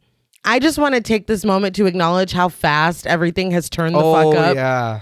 And it never lets go. No, it only gets more intense. But we cut to father singing in his underwear and covered in blood as he leads the women down the hallway. They have Lena, who is kicking and screaming. Adam finds help. Is it a pipe, a piece of metal, a weapon? Yes. And goes after them. The singing stops and Lena lets out a long scream before the door that they're behind just explodes and knocks Adam back. So you're like, what fucking else? Yeah. What else? Now shit is exploding. And then someone crawls across the ceiling and down the hallway. Who was that? Shit just keeps getting worse. At first I thought it was father, but Me then we see him in a Yeah. second and it's like, oh, that's just somebody else. Yeah. Yeah. Oh, that's just something else. Greg. Yeah. He did that before shit started going weird. Oh. But Adam looks in the doorway to see candles lit on the floor and father standing in the middle of the smoke. Adam raises his weapon as father steps toward him, but father tells him that he doesn't need it anymore. It has been fulfilled. He smiles and then starts wheezing, and then he fucking explodes and blood flies everywhere. Spontaneous combustion. Yeah. He's like, oh, you don't need to use that. I'm going to take care of it. He's like, He did. I saw in that commentary, he said that the director of photography had the camera that he was holding, and then they counted down to when father was supposed to explode, and they just threw buckets of blood at him. it worked. It worked so well. Because as he turns around, you see all of it just cascade. Yes, yes. And you're like, honestly, when he exploded, I'm like, I don't think anything else can shock me. Yeah. I have seen it all. Where do we go from here? But we But we continue. keep going. Adam continues forward to find Lena being tied like to a table by the four COVID chic women who had pulled her aside earlier. Madame turns and screams at him, but Adam just hits her in the face with a pipe and she's down and he beats her to death. He turns on the women holding Lena on the table and they're dead, right? I don't know. I'm pretty sure they're dead. Zombies? Kind of. Yes. Deadites? See, no joke. Right? From this, I got Evil Dead vibes. I can see that. Their eyes are white. I They're can all definitely see that. screaming and shit. But he pulls them away. They won't let go of her to the point that he rips them from their own hands. Like their hands are still on the table. Death grip. Right. But he tries to pull Lena up, but she just screams for him to get it out of her. Her belly looks bigger now, and he lifts her shirt to reveal symbols carved into her stomach. He holds onto her stomach, and Lena screams as something moves beneath the surface of her skin aggressively. It's a good way to describe it. Yeah, that's all I got. Her screams stop when a horn rips up through her stomach. Adam runs as we watch a demonic being climb out of Lena. Just a couple things here. Number one, this ties me back to the first hospital room. I think that was a failed attempt at what we're watching. Yes. Yeah. Which is really interesting to And me. then they just left her there. Yeah, because she's of no use anymore. Oh, man. The second thing, I think we very clearly see how they did this with the table and Yeah. the fake body. Yeah. But it doesn't matter. No. It's Yeah. awesome. It is. And the last thing is that the demon's growls and its voice are done by Gareth Evans. Oh, I love it. But Adam runs back upstairs and sees Johnny. He calls out to him, but when Johnny turns around, he is also a zombie / deadite / whatever. Adam runs from him and through the classroom where the children now sit up in their desks. And what was even scarier to me for some reason is the teacher holding the guitar in the chair. He's saying he's like, you guys want an encore? All right. One last ballad and I'll send you home happy. But they all turn toward him and they're zombies too. One of the children grabs him, but he pulls away and knocks the teacher down as he just continues to run. He turns back to see the demon throw Johnny out of the way like he's nothing and come down the hall toward him. He falls next to a room as a couple is having sex and blood is spraying everywhere. So I have a few things here. Please. As they entered the commune and they were being shown everything in happier times. Right. The man examining the woman. The man was caressing a woman's face. And so Gareth Evans and Timo Giajanto, they decide, okay, we kind of want everything to go fucking crazy. Yeah. So as this is continued to being filmed, they're getting more and more ideas and just adding them on the day. Oh, man. So that couple that was just caressing, they're like, hey, what if you guys are having the roughest sex of all time at the end? And that's the thing. I know I had talked earlier about shit being gratuitous or whatever. This added to just the hysteria. Yes. Yeah. And it made it scarier. It's bedlam. It's just fucking bananas. Like, the other thing is that the kids, he was just supposed to run through and they were just dead and he's like, oh my god. But they were like, hey, what if they were reanimated? They're like, surprise, bitches. Yeah. And they told the makeup artist and she's like, oh yeah, I could see if I can rig something up. And it's great. It is. The crazy thing is this entire in sequence from, I guess, the demon coming out of the table and on, they told them that they had 2 hours to film this entire sequence. Oh my god. And they filmed it in 4 hours with the stuff that they added in. So everything you see is filmed in 4 hours. That's unbelievable. From that point forward. Unbelievable. But Adam gets back up and continues to run, understandably. He makes it toward the entrance and finds a man sitting with his back to him with a gun in his hand. And he just is repeatedly pulling the trigger, but the gun is empty. Terrifying. Yes. Like, again, you're like, they couldn't show me anything that's gonna... It's like every little piece that they add in, it's like, no, that's scarier. That made it scarier. In the next room, the men who all killed themselves earlier are up again and run toward Adam, but he's able to break free and continue to run. He bumps into Malik, who grabs him and roars, and his face looks crazy. Yeah. It looks so good. But Adam smashes Malik's head into the wall, and it's like, God damn, how much are you going to do to this dude? Break his heart, break his head. Literal insult to injury. But he runs upstairs, finally making it outside. He takes off his shirt, which is really cool because we're in it. Yeah. And he breaks the window with it and throws it onto the dashboard, and we're just still watching, right? I love that so much. And again, I know it's a trick of editing because they probably just spliced it with the camera already on the dashboard. Right. It's amazing. I don't care. No, it looks amazing. good. I don't care. But he drives away. We hear running footsteps and roars as Adam drives, and finally something crashes through his window. Adam is knocked to the side and everything turns black. When it comes back up, Adam wakes up bloody on the ceiling of the upside down car. The car begins to shake and Adam cries out in pain, and we're pushed out of the car as Adam starts to climb out of the window. Our view is under Adam's face, and we see the horns of the demon appear above him and above the car, and it growls. Adam looks down, I'm sure not wanting to fucking look at it, and the demon says, "Papa," before spreading its wings. His mind completely broken now, Adam drools and laughs hysterically until the camera malfunctions and cuts off. So what did you guys think about Safe Haven? It's brilliant. It's amazing. Yeah. I mean, to me, it's worth the price of admission alone. Period. Everything about it works. I mean, it's beyond. You would think that throwing all this stuff at the wall, that it's going to feel gratuitous or it's going to be too much, but it's like, no, everything from this point forward is just the world ending and going insane. Yeah. So you got to buy into that and just, it's honestly one of the most unsettling sequences I've ever seen. I completely agreed. I like it. I love cult shit anyway. Yes. Yeah. And this just, man, they brought it. I don't know what else to say about it. Yeah, I enjoy demonic stuff, and then like this whole, I was like, this is great. I maybe didn't need the papa at the end. It was like, you know what? And I'll be completely honest. The first time I watched it, I was like, it would have been perfect except for that. Now watching it, I'm like, no, that's what made Adam lose his fucking mind. But like, you know, that's, I mean, we know. I mean, to me, it punctuates the whole thing. Yes. And the crazy thing is they talked about that too, because they said, look, because to me, I said I would have watched this as a feature film. No, 100%. But they said, they're like, look, with the ending we had in mind, if you watched a feature film and the ending was the demon saying Papa and spreading its wings, everyone would be pissed off. Yeah. Right.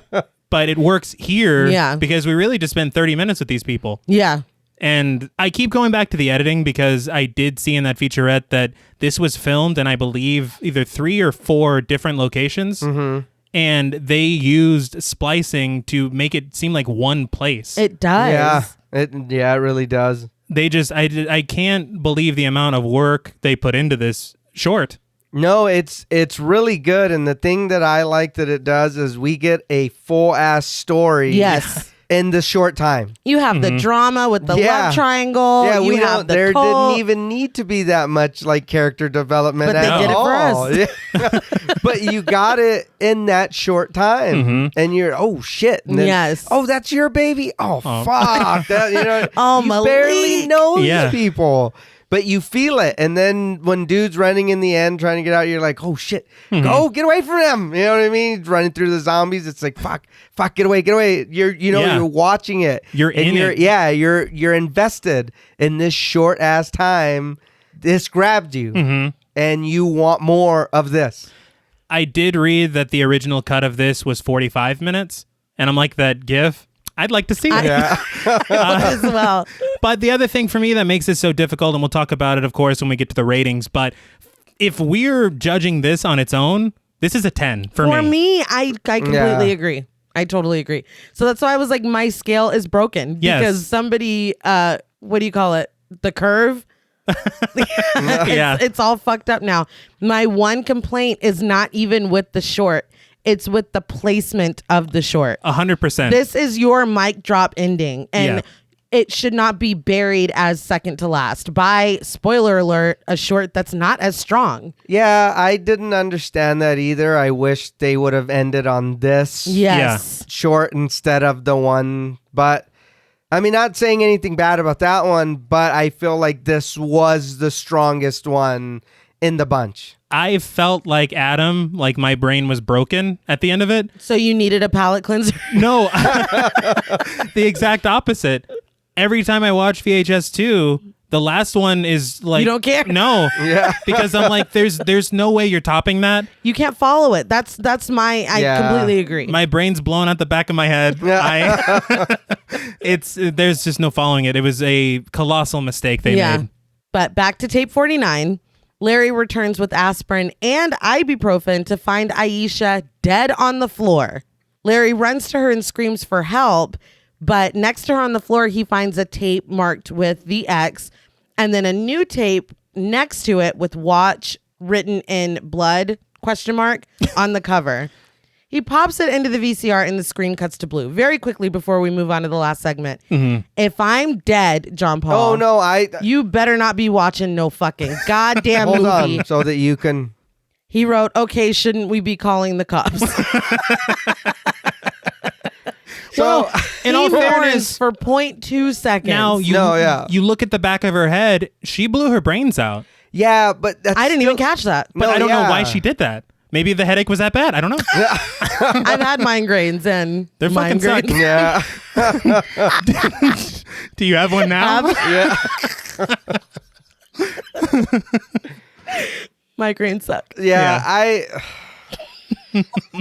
I just didn't. I was like, why are you not calling the cops? I don't know. And I noticed that too. I was like, oh, okay, so she shot herself. Well, in all fairness, he can't call the cops because we did break into this house. It doesn't Oh, matter. who cares? Okay, I don't give a shit. Okay, that's fair. If you're that scared, then don't call the cops. But cry. You better fucking cry. Yeah. Or go Carry outside me and call the out. cops and take off. Try to revive me. He's just like, well, it says watch. I Yeah. guess Right. I gotta watch it. He's like, look, she's not getting any better. Yeah. Let's watch this flick. Right, good thing I bought these chips at the store. Yeah. We're at the final segment, Slumber Party Alien Abduction, written and directed by Jason Eisner. Now, about Jason Eisner. Okay. He actually, in 2007, I believe, they had a contest at South by Southwest run by Robert Rodriguez. Hey. It was a trailer contest for Grindhouse. Love Grindhouse. And Jason Eisner won with Hobo with a Shotgun, if you've heard of that. He actually would go on to make it into a feature film. All right. That's crazy. Yeah, so that's, I think, where he came up. Yeah. But I just thought it was interesting. That is, I was leaned forward waiting for more, but that is interesting. That is all I got. I think I've heard one of them on the game talk about that movie. I've never seen it, Because though. Neither have I. I've heard something similar to that, and I think that might have been something they were talking about. I think it's got Rutger Hauer. I don't... All right. Yeah. But Slumber Party Alien Abduction, you said? Yes. And away we go. All right. Two brothers, Gary, played by Rylan Logan, and Randy, played by Cohen King, play with their Yorkie, Tank, played by Riley Eisner, and their homemade... So it's the director's son? Right, his furry son. Wearing their homemade robot costumes, which I thought were very cute and cool. But their parents come outside and tell them to leave their sister alone because she has to study. Randy says that he's sure her boyfriend is going to show up in about 20 minutes, but they don't pay attention to him. They just get in the car and leave. They're like, yeah, we know. Yeah, right. God, you're such a fucking nerd. What a narc. Like, I hate this kid. But we get a little more footage of the boys playing with their very awesome dog before the boyfriend, Zach, played by Jeremy Saunders, and his friend, he's credited as Zach's friend, Very good. played by Tyler Ross, and Melissa, played by Hannah Prezenko, pull up and ask where Jen, the sister, is. Zach kicks their radio and breaks it when he can't hear the boys confirm that she's up in her room. He's got a lot of anger, this kid. Yeah. What did we say last in VHS? Is it the testosterone? Yeah. Okay. This is something, and I know it's got nothing to do with the movie, but well, no, I never understood why shows and movies do that. Like the older sister's boyfriend is like a dick to the little brother. Yeah. It's like, aren't you And it's supposed to like- suck up and get in good with well, the not only brother? that, if you're breaking my younger sibling's shit, Yeah. I don't care who you are. I'm not No. going to be very happy about it. How much does the sister suck now? You know? Yeah, Yeah. all the way. Buy him a video game. Fucking, like, what? What if she bought him that radio for Christmas? Yeah. Shit. Now what? Go home. Yeah. But later, the brothers' friends show up and they grab water guns to go mess with their sister and her friends who are hanging out on a dock behind another very beautiful house. So many rich people getting I'm murdered. saying, man. But they fill up water balloons with pee and swim over to the dock and throw them at the group, the teenage group. Yeah. One of the boys swims down into the water and the boyfriend jumps in after him. And we see a fucking flat out aliens. Yes. Yes. It's a split second, but I was like, Thank I'm you. sorry. I said, are we going to pretend like we didn't just see a full ass alien? I expected him to pop up and be like, wait, but he pops up and just keeps yeah. playing. Just, I'm like, okay. It cuts to the boys putting the smallest boy in a cage, spraying him with silly string, and then walking away. So I'm guessing, no, these crazy boys. Is this like Jackass Jr.? Right. But we cut again to the boys loudly opening Jen's bedroom door. Like, they do it slowly, but it's literally like it's the loudest door in the world. But they find Jen, played by Samantha Gracie, and Zach in bed together. They run in yelling and playing loud music to, quote unquote, ruin their party. Uh-huh. And they chant babies making babies as Jen and Zach yell at them to get out. The camera glitches like crazy and comes back in on Zach screaming at the top of his lungs that he's going to rip their dicks off. Like, all right, hold on. Let's go back for 1 second. So I didn't know if maybe I, was freaking out over it, but did the horn go off and the room was shaking, right? yeah, it Yeah. got crazy. And nobody noticed? No, They they just- just kept going. Like, lights I saw. Yeah. Yes. But they're just like, how dare you break up my Yeah. love Yeah. making? Love making. I don't know why they're old now.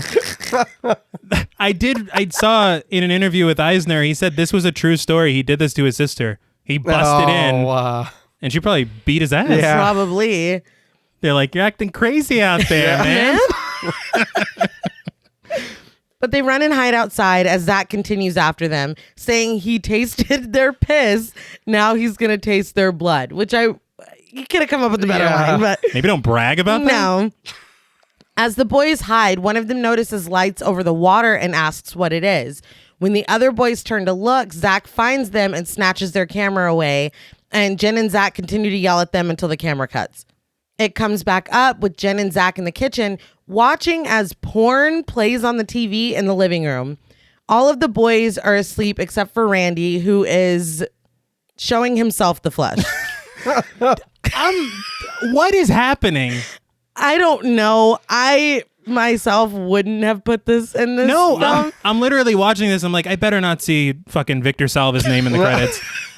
Because That would be the only explanation because this should not be here. no. I get it. They're teenage boys. I've been a teenage boy. I get it. But we don't need to see. We don't need to see what's going on here. No, and his friends are surrounding him. All of his friends are there. Yeah. Well, hang on. We'll talk about it in a second. Okay. But they put a camera on Tank the dog and send him in, running in after him to tell Randy that he's been caught. Doesn't she call him a cum dick? Yeah, I hate every line in this one.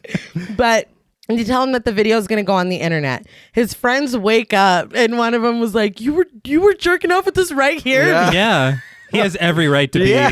You fucking asshole. just, oh my God. Asshole. All right, go to the bathroom. What are you doing? But they're bickering back and forth until a bright light explodes with a loud sound from the window. So the second time gets their attention. Right. Before the lights go back out, we see a figure standing outside. Zach goes to get their dad's gun, and Jen makes sure the doors are locked and calls the police. We watch from Tank's camera as Zach goes into the other room yelling and threatening whoever's outside, but he's immediately taken down. Jen goes to look for him, and out of nowhere, the room is filled with fucking straight up aliens. No hyperbole. They're They're the greatest. Yeah. They're fucking aliens, dude. I was just going to say, they did everything right. They armed They themselves. They did, called they the did. cops. It wasn't enough. No match for the aliens. No, it never is. But Tank is suddenly sealed up in the sleeping bag with Gary as they're being carried out of the house and thrown into the lake. These aliens just chose violence. Like, they didn't even... I'm confused. They're peeing and fuck Yeah. that. They're done. like They're humans can't stand That's water what's- for a long time. That's what set them off. That's when they first saw them and they were like, I Like, don't like this oh, one He, bit. no. he was treading water under there. He's like, what the fuck, dude? They're disgusting. Even I know that's for the toilet. I'm from outer space. That's a waste. But water begins to fill the sleeping bag as the boy screams for help. Tank is able to get free and Jen finds him in the water. Randy pulls the dog up onto the dock and Jen finds Gary in the water, which I love how she saved the dog before she saved her brother. But Priorities. yeah. They pull him up as well, but he's not breathing. They perform CPR as light starts to flash and we hear roaring. Aliens climb up onto the dock just as Gary is able to breathe and they all run. So I just want to say positive, negative, actually negative, positive. Her CPR is bullshit. It's awful. We're not all instructors, okay? Well, I apologize. But goddamn, do the aliens and the lights look cool. Yeah, and in a second we see them like silhouetted against the smoke and it looks beautiful. It's honestly. fantastic. I love it. I do honestly like how the aliens like just in general in this one. Mm-hmm. But they all run and hide and the aliens lose track of them until Tank starts to bark. We're just like, fucking be cool, dude. You've been quiet this whole movie. This dog isn't worth saving at this point. Oh no, he's a Yorkie. Well, I apologize, but he's going to get us all killed. Right. But the cops pull up and the aliens spot them and they have to run again. They run toward the sirens and the lights, but that bright light flashes again and the cops are gone. Now, did they like obliterate the cops or were they just goofing? I think Were they new boot goofing? Yeah. I think they were on Alien Jackass with the fucking prank that they just pulled. Okay, that was my question. Yeah, I don't think they were real police. Okay. But a light blares and we see them grab Randy and smack Tank out of the way. Although it is a crime to impersonate the police, I don't know if they're aware of that. The more I think about it. Add that to the list. I guess home invasion is also a crime. Home invasion, attempted murder, child abduction, stalking. Got a rap sheet. But Jen tries to call for Randy, but the abduction light flashes again and they run and find shelter in a barn. The aliens bang on the door and finally open it and come toward them. Jen tells Gary to climb the ladder and hands Tank to him, but is taken by the aliens before she can climb up too. The aliens climb up and Gary holds on to Tank while he is abducted. As he flies through the sky, he loses his grip on Tank, who falls to the ground, and we get a shot of the bloody dog as he whines, which was the only death that I cared about in this one, because Tank did nothing to anyone. Yeah. But the screen goes black, and we get glitches, and then this is when we see tits for no reason in the middle of the glitches. See, I did not notice that. Yeah, it happens again in a minute. I was just like, is the doggy okay? It's just raspberry jam. Okay. So what did you guys think of Slumber Party Alien Abduction? It shouldn't have been the last one. No. It was okay. Right. I do enjoy the aliens. Yeah. That's about it. It was Yeah. it was funny. We didn't need the jerking off kid. You No. know, the brother, More- sister, and the older kids and the younger kids thing was, funny, whatever. But Yeah. I mean, that's about it. I think if I'm going to put an air freshener on this one, the lighting was probably the most interesting of any segment. That's fair. They had some shots. The one through the trees was reminiscent of E.T. Oh, Oh. yeah. And I mean, it's aliens and shit. Although the ending should have come with an epilepsy warning, No Oh, shit. yeah. because that was fucking. Yeah. I was like, I hope I don't secretly dormant have No. it because It's it's a lot. unbelievable. Yeah, a lot of lights and sound, Yes. and it's Yeah. like, God, calm down. I think this should have gone on third Yes. Yeah. as almost a palate cleanser between Ride in the Park to Safe Haven. Right. But having it go on last makes it kind of forgettable because your mind's already been blown. Yeah. Yeah. So it's like, I'm sorry, nothing against you or your segment, but Yeah. Yeah. I'll keep my thoughts brief. I like how the aliens look, Mm-hmm. but overall, for me, I would ask for more Yorkie and less Jorky.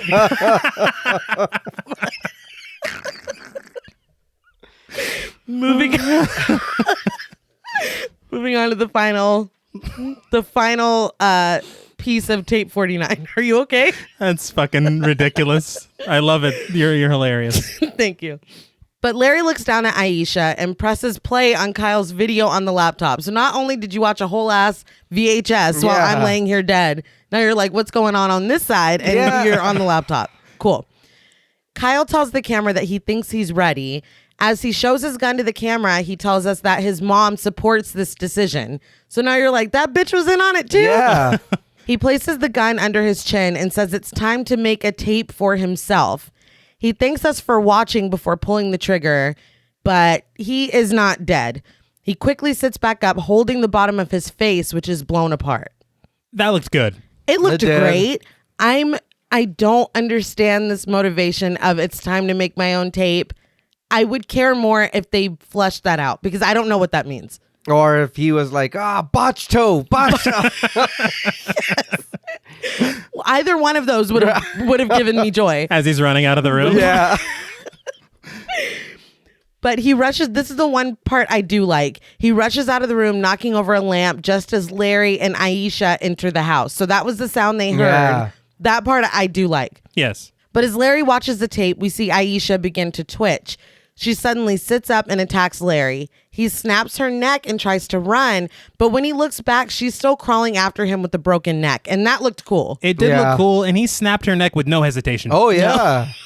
I don't think he cared for this woman. I think that's what we've uncovered here, but he hides in a closet with no hesitation. He hides in a closet as Aisha crawls by. He readies his gun and shoots her when she appears again in the crack of the door. But suddenly he hears gurgling and turns to see Kyle sitting against the wall of the closet, obviously still missing the lower half of his face. I don't know why I put that down like it was a shock. It hasn't grown back. He's not a lizard, and it doesn't work that way. Kyle kills Larry. I'm not exactly sure how, I think he chokes him. but Larry had he must I have don't had know. no air in his lungs. Yeah. He was a already smoker. He was already exhaling, I think. And his face is covered in blood though. Yeah, Yeah. I don't I don't know what happened. Maybe that was like off of Kyle's face. It was cast off. His mouth is wide open. Yeah. But Larry's dead. And Kyle gives a thumbs up to the camera before it gives way to static. And then we get the shot of tits again. I missed that one. And well, no, because I think when I saw the thumbs up, I rolled my eyes. Yeah. Your eyes were preoccupied. Yeah, they were looking at the back of my skull. But we hit the credits. And so what did you guys think of tape 49? You know, I did say that VHS was my least favorite frame story. Mm-hmm. This is right up there. There was nothing here. It's not good. I just don't understand. Like, you look at Tales from the Dark Side. That's an excellent frame story. It's so good. You don't need a lot. Just don't make it pointless. Yeah. I wish whatever you said that they took out that fleshed out the VHSs more. Yeah. That frame story is the perfect vehicle to give us some explanation there. Yeah. And y'all just didn't. You didn't. You gave us 2 characters that we don't care about and a third one that we don't care about. So they took it from 5 characters in the first one we didn't care about to 2. So it is an improvement. It is an improvement. But I like how he's like, my mom's okay with this. Like, we know his mom. Like, Yeah. like that. Like, yeah. I know, It it's only makes odd. sense to them. They're like, she paid us. But for us, we're like, what? Who? But okay, overall, what did you guys think about VHS 2?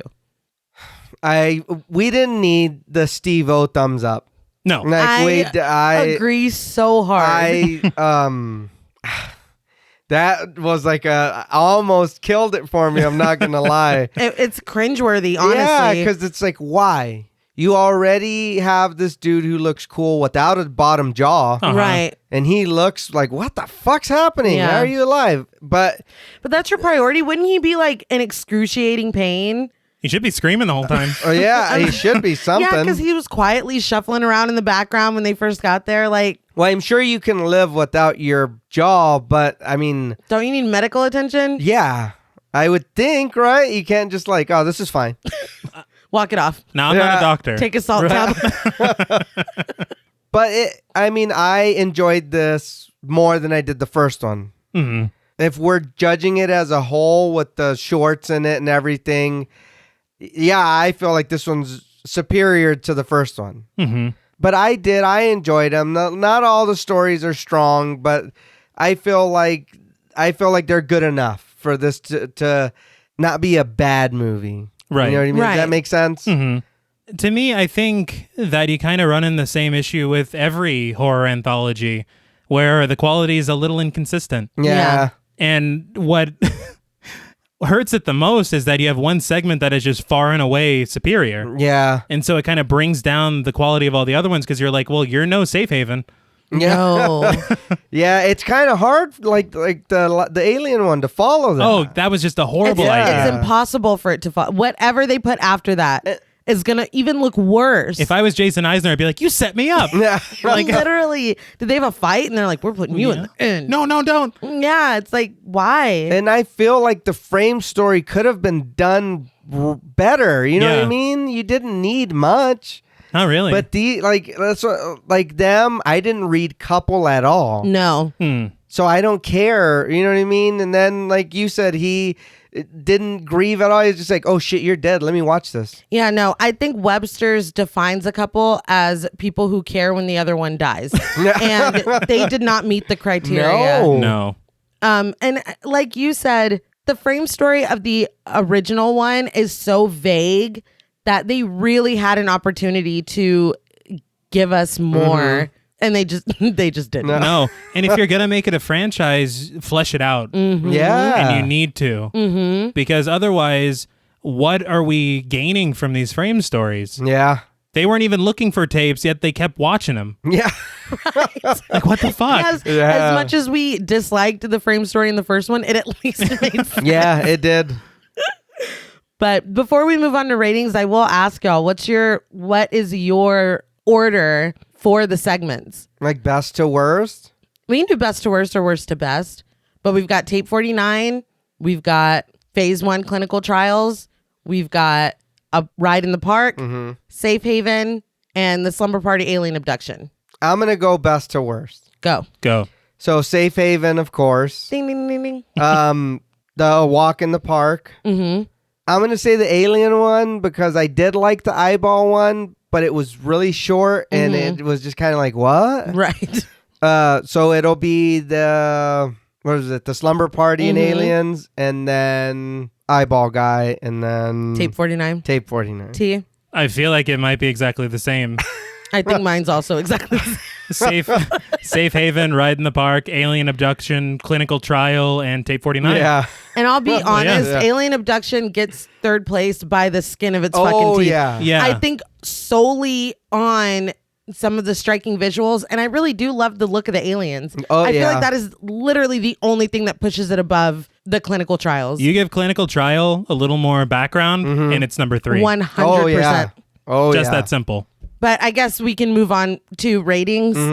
This one is genuinely difficult for me because two of them are so fucking good. One of them is amazing. So I'll go with my baseline for VHS 2. And then I'm going to add a half a point for A Ride in the Park.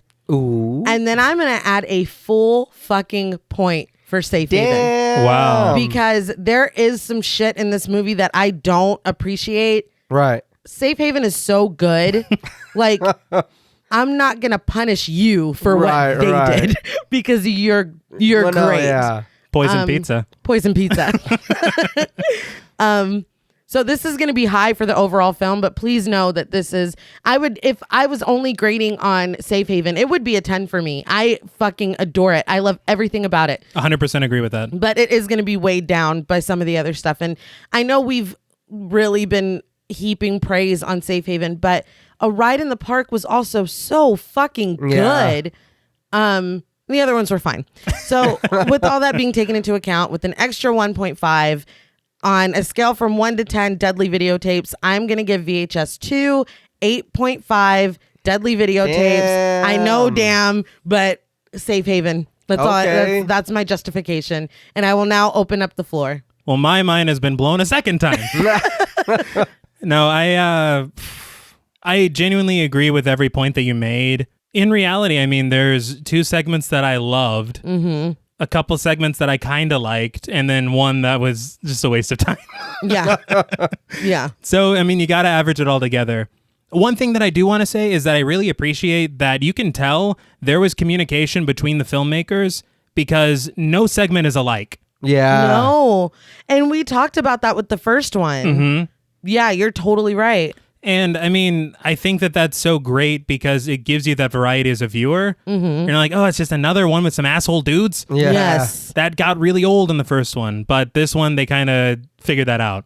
Which again, I said at the top, they really fine-tuned a lot of complaints that I had with VHS. Yeah. So, I mean, I have to commend them for that. But the thing is, it's just horror anthologies, a lot of the time, if you have different directors, especially, you're going to run into inconsistency problems. Yeah. And there's going to be one Safe Haven. We've said it enough. That What? Yeah, I know. Big surprise. No way. It outshines everything. But if we're talking about averages, it bumps everything else up too. Yeah. Because I will tell people, go watch VHS 2. Yes. Because Safe Haven is one of the greatest things I've ever seen. And again, like you said, A Ride in the Park is no fucking slouch. Not at all. And my appreciation of it grew after watching it this time. It's just the other 2 segments and fucking the order. Yeah. Like, what are you doing? Yeah, that was like a huge mistake. I don't know who let that happen. I don't know either, but don't do the next one. I hope you got the order correct. We'll see. We'll find see. out. Yeah. But I'll shut up now and say that on a scale from 1 to 10 deadly videotapes, simply on the strength of those 2, I gotta give VHS 2 7 deadly videotapes out of 10. I can't go as high as you because I had to. As much as I love those 2 segments, it's an anthology, man. That's what sucks. I get it. But yeah, that's where I'm at. I enjoyed this movie more than I thought I was going to. Yeah. Very fair. And with that, I won't even pretend that I was like, oh, nah. Like, there were times when I wanted to just watch the movie. You know what I mean? And I was like, man, this is, but like I said, it's better than the first one. So it's like, okay, I can actually sit here and enjoy this and not be annoyed or be whatever, you know what I mean? But with that being said, as I won't front like I didn't enjoy this movie. Right. Yes. Because I did. And I'll be honest, I was like, damn, I might watch this again just to watch it. You know what I mean? Just to kind of not have to take notes and sit there and, you know what I mean, watch it for what it's worth. So for me, on a scale from 1 to 10 deadly videotapes, I'm going to give VHS 2 8 deadly videotapes. Fair. And I'm not going to lie, seeing how much I enjoyed watching it for the show, will probably watch it again just to watch it. I will literally, if the other segments, and they aren't, but if they were complete trash, I would watch this movie again just for safe haven. Agreed. Yeah. Oh, no, yeah. There were points that I was watching it and I was like, fuck, I forgot I should be taking notes. Yes. Because you're engrossed. I'm shirking my duties. Right. I'm at work right now. Well, that's all from us at Podmortem. What would you rate VHS 2 and what should we watch next? Let us know on Twitter at the Podmortem. Be sure to follow us on Instagram and like us on Facebook. Be sure to follow each of us on Twitter at Blood and Smoke, at RealStreeter84, and at TravisMWH. Please consider pledging to our Patreon and stay tuned until after the music for a special shout out to our Wendigo Getter patrons.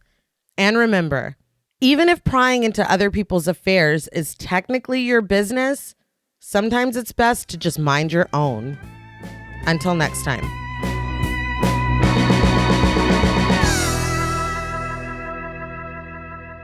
Thank you for staying tuned for a special thank you to our Wendigo Getter patrons. Yeah. Woo! A very special thank you to Chris Ontiveros, Kristen Lofton, Megan Martinez, Kimberly Bass, Melanie Van Houston, Sophie Hodson, Anthony Jerome M., Jordan Nash, Kent and Allison O. Morton, Guy 54, Lala Tamez, Travis Anissa Hunter, Miguel Myers ATX, Mandy, Jennifer Perez, Pepperoni Pierre, Jacob Tyler, Carissa, TJ Bronson, Gabrielle Trevino, and Spooky Mom. Thank you so much, as always. Yes. Tape you very much. Oh my God. It was bad even for us. I felt awful about it. But we do appreciate you guys. Yes, We really very, do. very much.